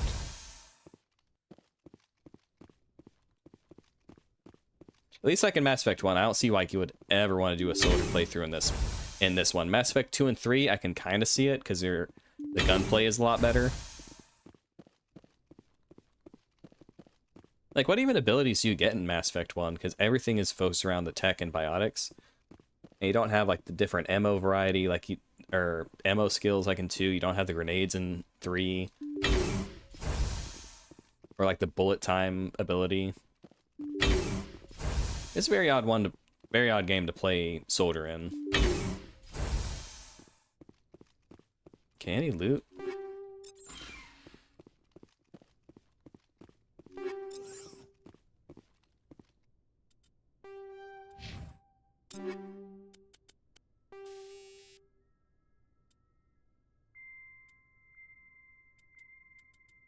Ooh. Incinerary. Turn it into a firebomb.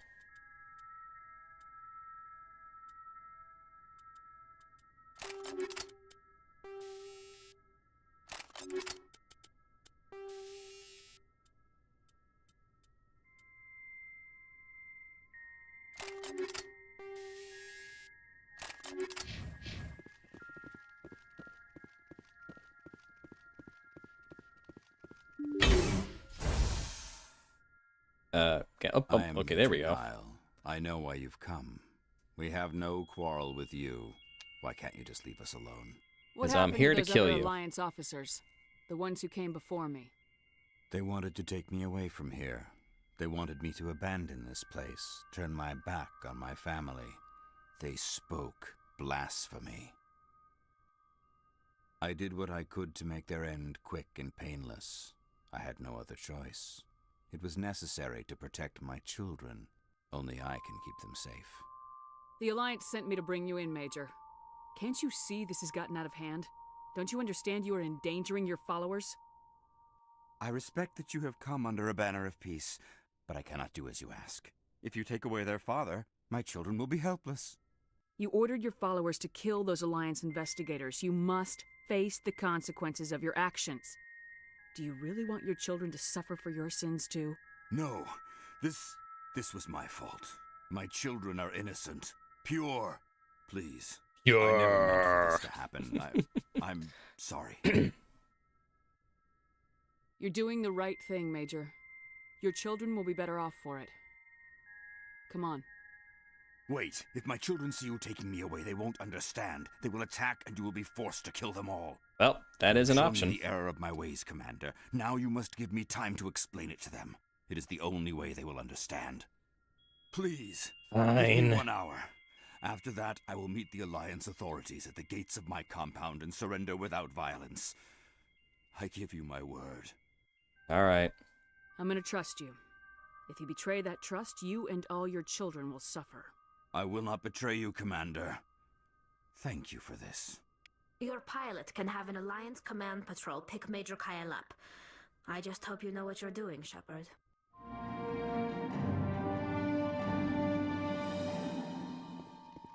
Man, I want to see something. Can I just, like, open fire and start killing people? Ah, I can't. Damn it. I was gonna say, that'd be cool if, like, you get them to surrender and then you just, like, alright, cool. And you just murder everyone. And he's like, no! But no, game doesn't let you be that evil. I mean, I guess if you want to kill everyone here, you can just, like, try to push them, or just fail the dialogue check. I don't know, I just think it'd be very funny if the game gave you that option. Just backstab them.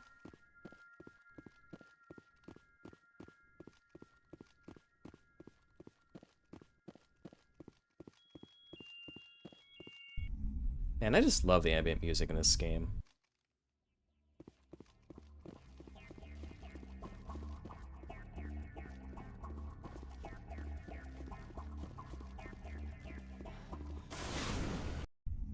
Alright, return to Normandy. I think we just have one more star system to check.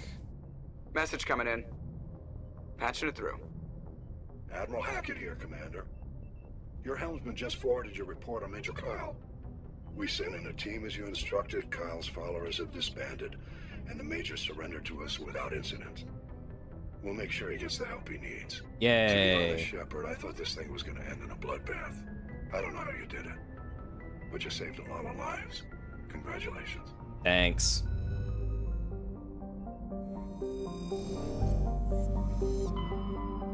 Okay, Hawking Edda's done. Armstrong Nebula is the big Geth side quest.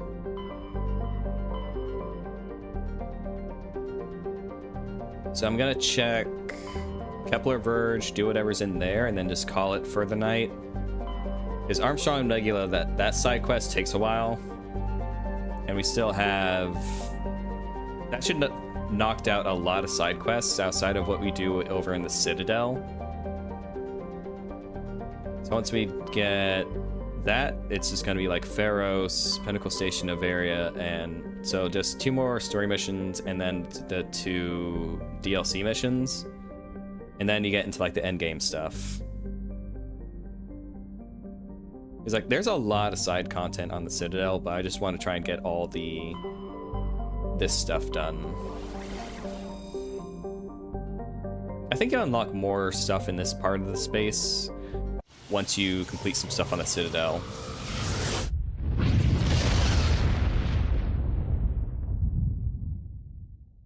Message coming in. Patching it through. I've received some information I thought you'd want to see, Commander. Another mission, Admiral Someone's Hackett. killing Thank former you. Alliance scientists. There have been 4 deaths in the past month.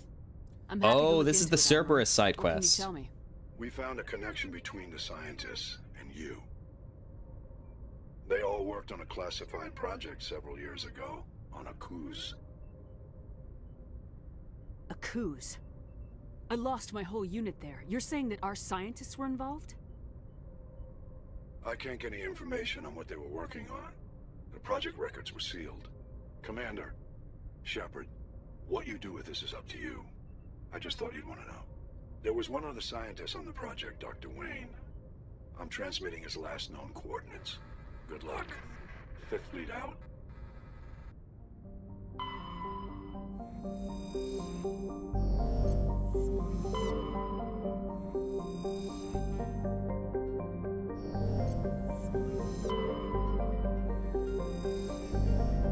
Yeah.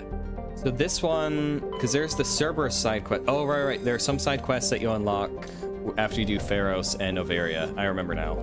I think the stuff with Cerberus you don't really unlock until you get to... until after Novaria, I think. Because it involves, like, the Rachni. So I don't think those ones really pop up until afterwards. So we'll have more side quests to do after Pharos and Novaria. Because I do want to get everything wrapped up before we head to Vermeer and get into, like, endgame stuff.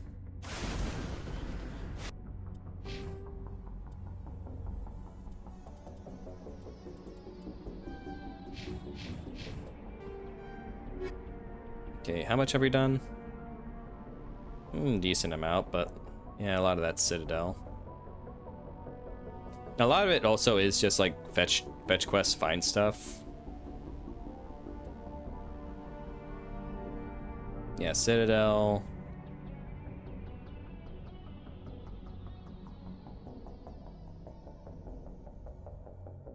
Because that's 1, 2, 3, 4, 5. Like 5 of these side quests are just finding stuff. 6.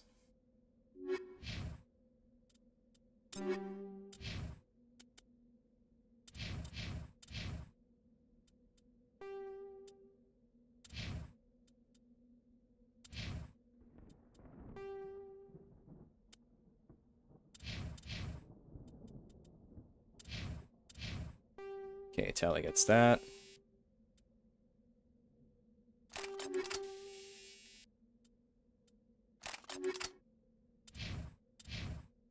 Oh, whoops. Chemical rounds.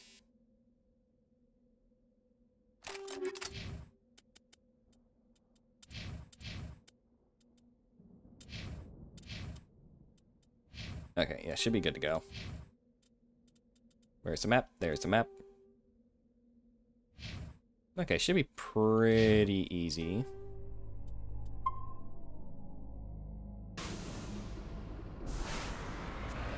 No frame rate.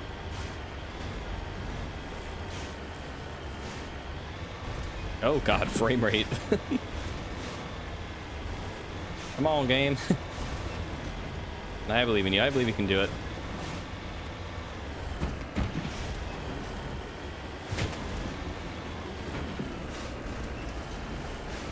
I think the handling of Cerberus is probably one of my least favorite things about Mass Effect 3. Because, like, it makes sense in Mass Effect 1, they're like a Black Ops rogue unit. And then Mass Effect 2, it shows like how massive they actually are. In Mass Effect 3, it just feels like they're cartoonishly large. Like, there's no way they could be that big. Where they're like evil empire, blah, that you spend more time fighting them than you do the Reapers.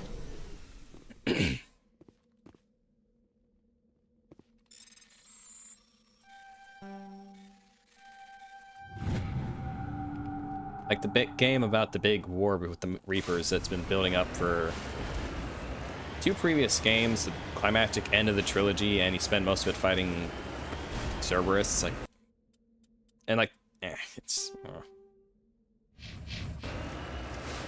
Just like I understand, like it's a lot of meddling from EA because they wanted the Call of Duty audience. But I don't know, I really would have liked to seen what they could have done with Cerberus. Like, a renegade shepherd who's, like, more willing to listen to that. Like, I still would want Cerberus to be antagonistic. I'd want them to be, like, a smaller faction, not constantly causing all the mischief and mayhem and being someone you fight more than the Reapers themselves. Like, oh, if you were friendly to Elusive Man and played more into the things he wanted, then he could be an ally. Or if you're Paragon and you try to screw Cerberus over every opportunity you got, then he'd be an enemy. I think that could have been a really cool, like, diverging path in, like, Mass Effect 3's storyline. But alas.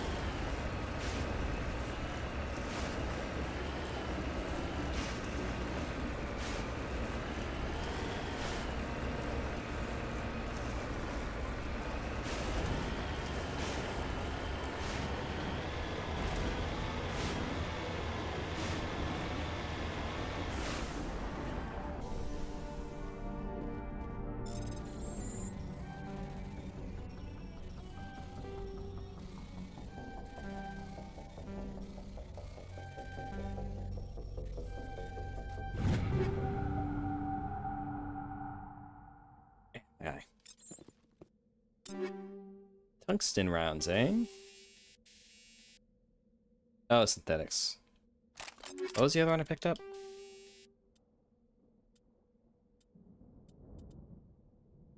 Okay, Tali. Plus 90 shields. What do you have?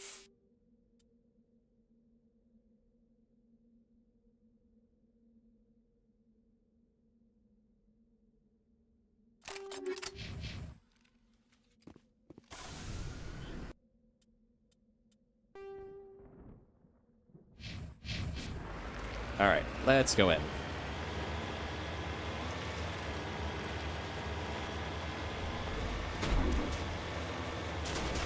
Oh no! Small arms fire. Whatever will I do?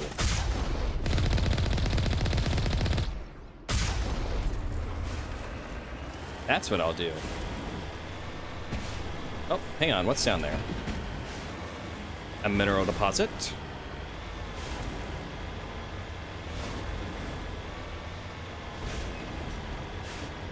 This is only slightly less tedious than the probing in Mass Effect 2.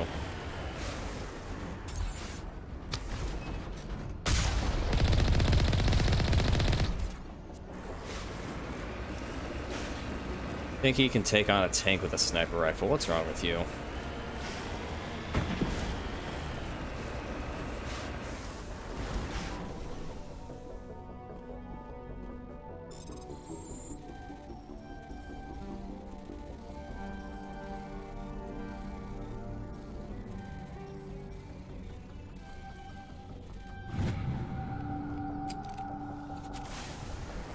Alright, now... Oh, are you not dead? Now you are.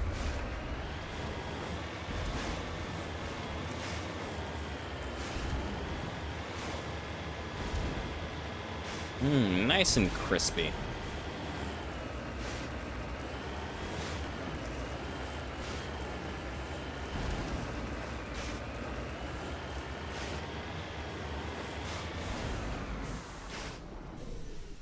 I'd say I think Mass Effect 2 does the gore and violence a bit better. Like when the like if you use the flamethrower enemies, like just how charred and disfigured the corpses look, it's really unsettling. I know Mass Effect 3 has like actual gore, like if you score a headshot enemy, their head blows up into like a pile of gibs. But I just think that how cold the violence in Mass Effect 2 is, just I find more unsettling to look at.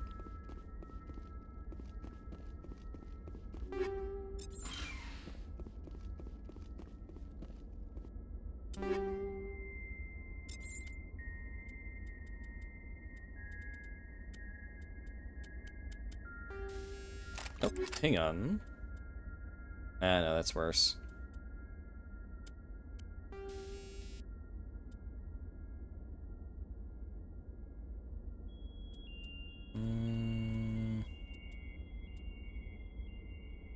I think freezing the enemies might be better.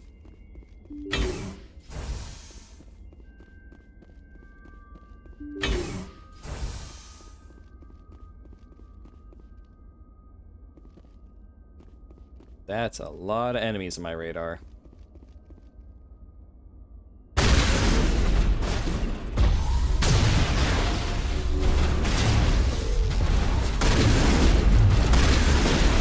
And yeah, shit brought Rex.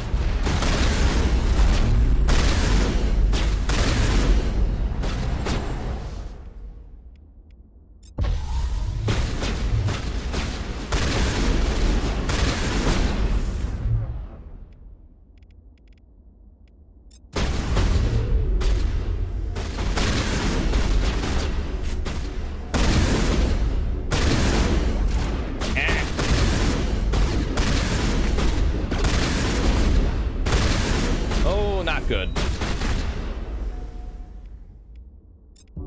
Just a scratch. For a moment. Mini-shell deployed.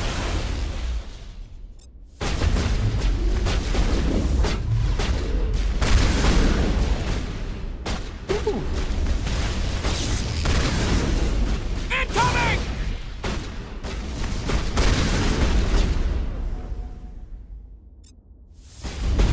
That missed.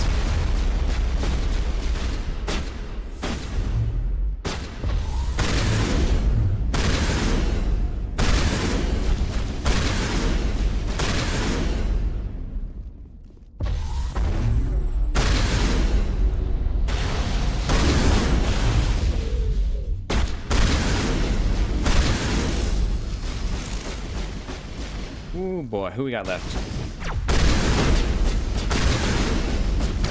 Oh, come on, that's bullshit. I call bullshit. Oh, god damn it.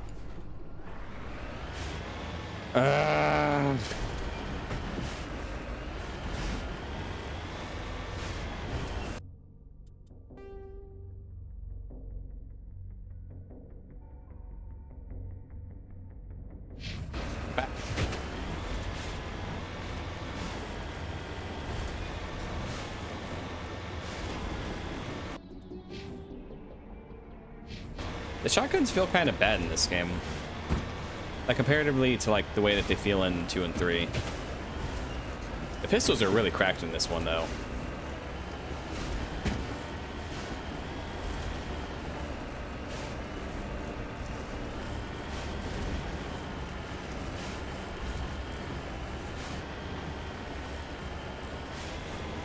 Okay.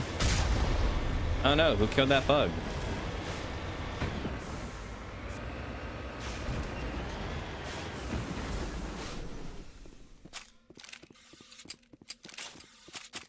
Why did...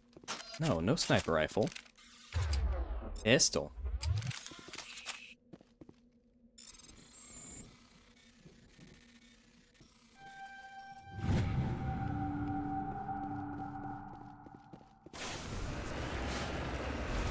Okay, I'll make sure to save right before I enter into the compound, just in case I die again.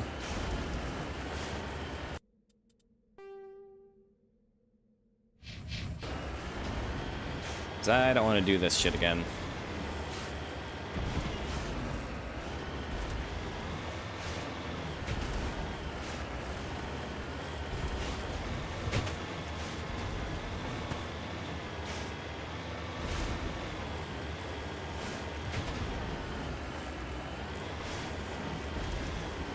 This looks like New Zealand a little bit.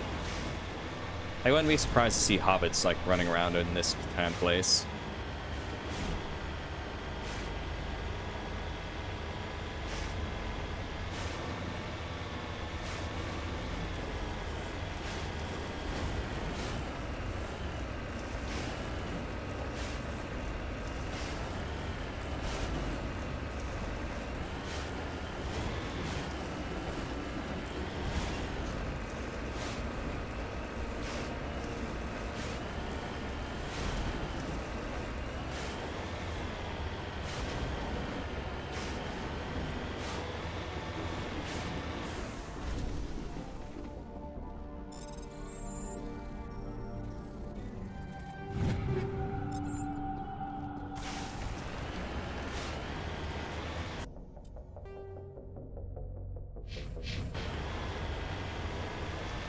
All right, let's go shoot him up.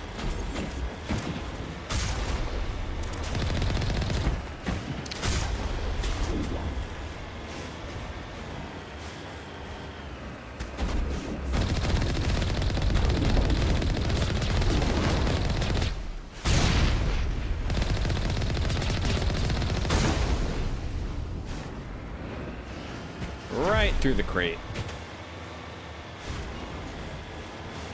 Okay, go grab that metal, head back in, and then kill every last person that's in there.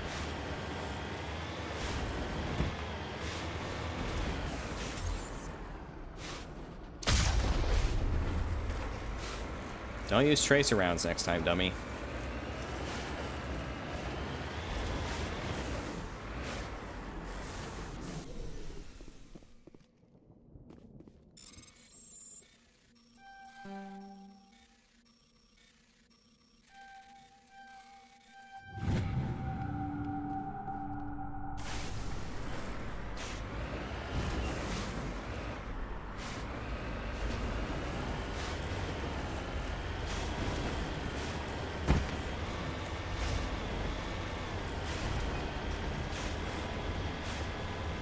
My eye.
Oh, hang on. Let me give that to Yara.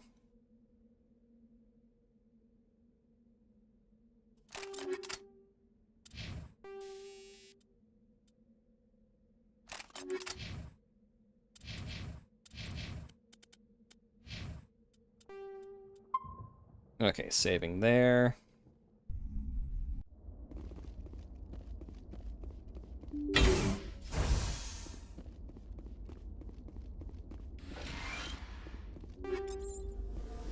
Maybe I should have brought Gears or Rex, someone with a bit more beefiness. Oh, hang on. Is that cryo rounds I see? Hmm.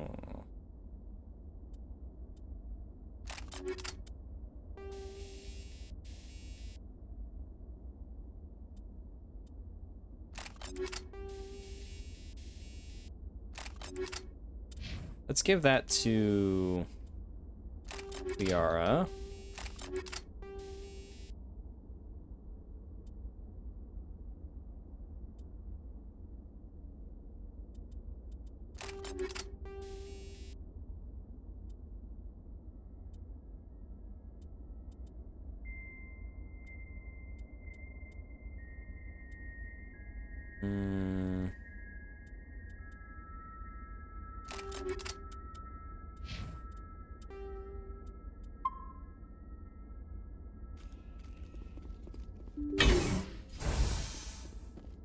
All right, you ladies ready?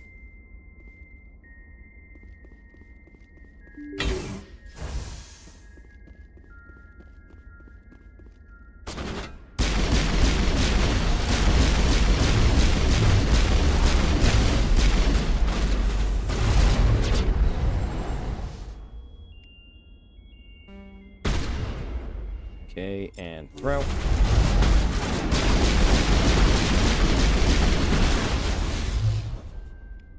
Barrier.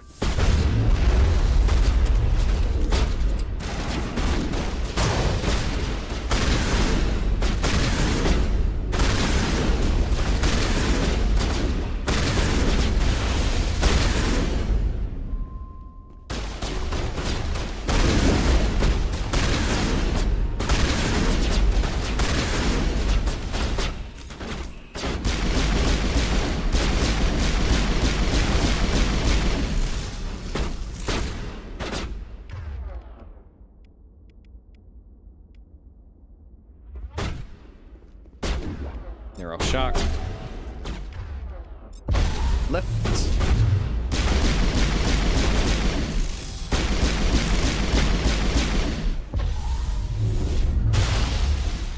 Nice job, Tali.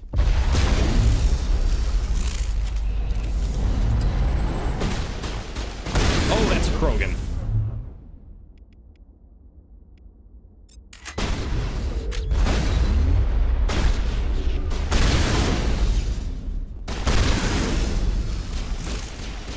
Okay, who's left?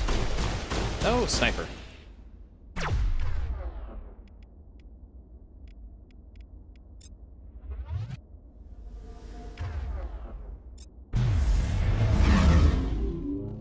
Thank you, Liara. Hi there. This is revenge.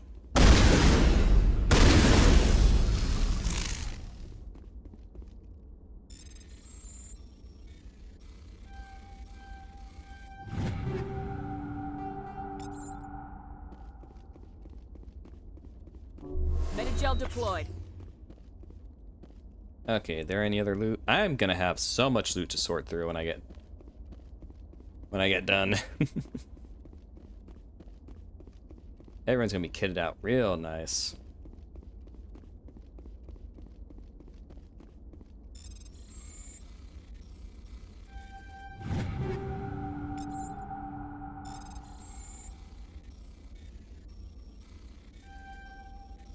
Damn it.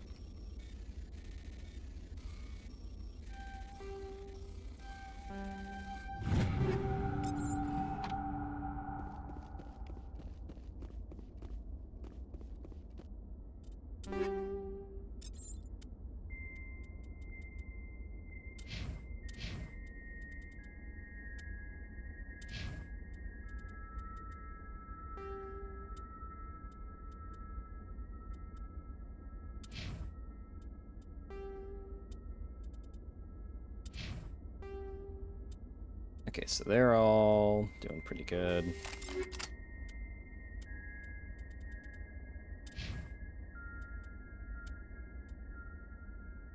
More shields, better damage protection.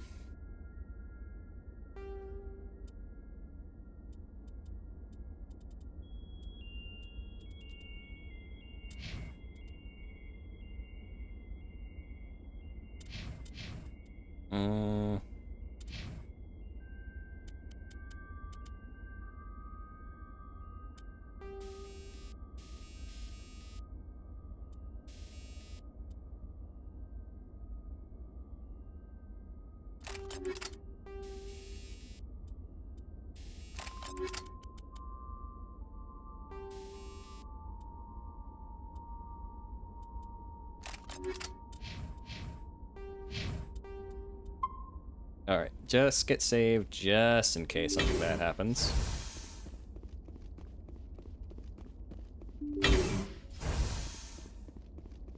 Okay. Only one way to go. Stay back! I've got no grief with you. All I want is this bastard. Please! He's a madman! Mr. Toombs, you're insane! You need help! Shut up! You don't get to lie. You don't... Shepard? My God, Shepard, is that you? Toombs? But you were on a cruise. I saw the Thresher Maw pull you under. They took me, Shepard. The scientists. You can't prove any of this. This man is delusional. Shut up. See, they were running tests on the Thresher Maws. They let those things hit us just to watch and study. I woke up in a holding cell. The scientists were delighted I'd survived. Now they had someone to run tests on. Toombs, I didn't see anybody. If I'd seen you, I would have come back for you, I swear. You can't believe Toombs. He doesn't have any proof. I'm gonna let him pull the trigger. Shut the fuck up, dude. Commander Shepard was at Akuz. I doubt you'll receive much sympathy from her. They're part of some organization, Cerberus, that runs secret tests like this. They treated me like a lab animal. This man deserves to die, Shepard. For you, for me, for everyone else in the unit. Are you with me? If what you're saying is true, then pull that trigger. I won't stop you. Hell yeah. Revenge. Mr. Toombs, please! We had no choice! I avenged them, Shepard. Our unit can finally rest in peace. I can finally let go. The vids say that you were the sole survivor of what happened at Akuz. Who am I to argue? No!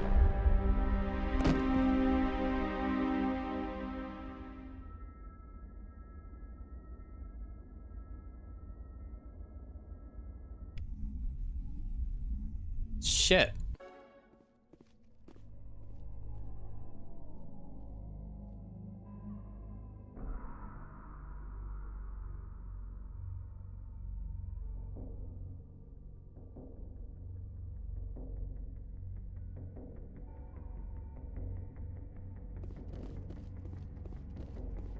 Damn. I wasn't expecting him to do that.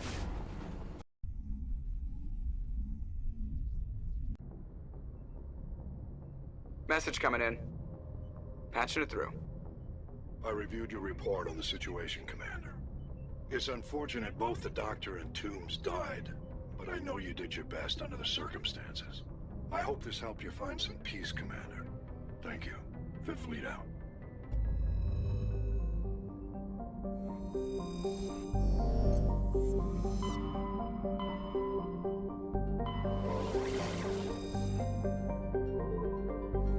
Okay, I'm gonna fly over here and then call it for the night. Commander, urgent message from Alliance Command coming in. Oh, what do they want? Shepard, this is Admiral Hackett from Alliance Command. Yes, We've Admiral. got a situation here, and you're the only one that can handle it. What do you need, Admiral? There's an Alliance training ground where we test weapons and technology in live fire simulation. Oh, this is the AI mission. One of the VIs we use to simulate enemy tactics in the drills is no longer responding to our override commands. It's gone rogue. Are you telling me this computer is thinking on its own? Maybe. We're not stupid, Shepard. This is a virtual intelligence, not a true AI. It's not self-aware, and it can't access any external systems. We didn't do anything illegal here. Virtual intelligence support is critical to our military success. VIs process thousands of status reports and react in nanoseconds. No human can do that. We need you to fight your way through the training ground of the VI core and manually disable it. Can't you disable it remotely? Our fail-safes aren't responding. The VI operates on a closed network. It can't affect any external systems, but we don't have any direct access to its processes.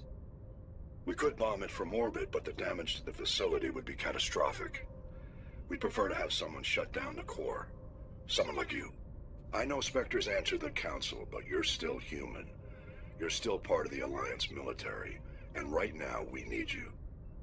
The VI controls all the facility's weapons, drones, and automated defenses. You're the only one that can pull this off, Shepard. Good luck.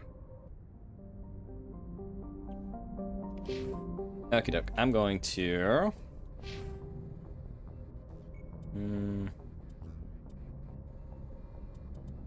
Ah, shit.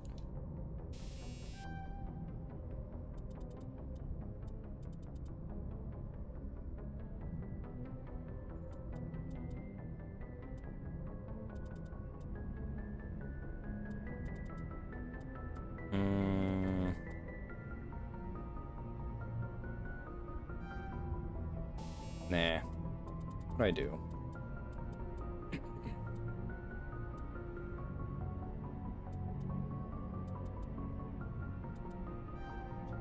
I think I'll put them both in a tactical, so that way I can get medium armor soon.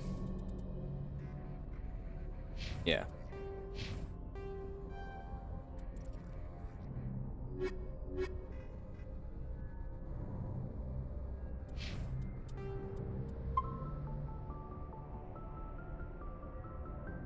Okie doke. I'm going to call it there for tonight. I think we made a lot of really good progress in the game. We still need, like I said, we still need to do Novaria and Pharos. But I think we knocked out like a good chunk of the side quests, at least as much as you can do. Like I said, you get more when you do the other two main story missions. I think we knocked out a good chunk of the game so far. And we got Liara already. Just 2 conversations and she's throwing herself at you. But, yep. Gonna call it there for tonight. Thank y'all for watching. Hope y'all have a good one. Bye-bye.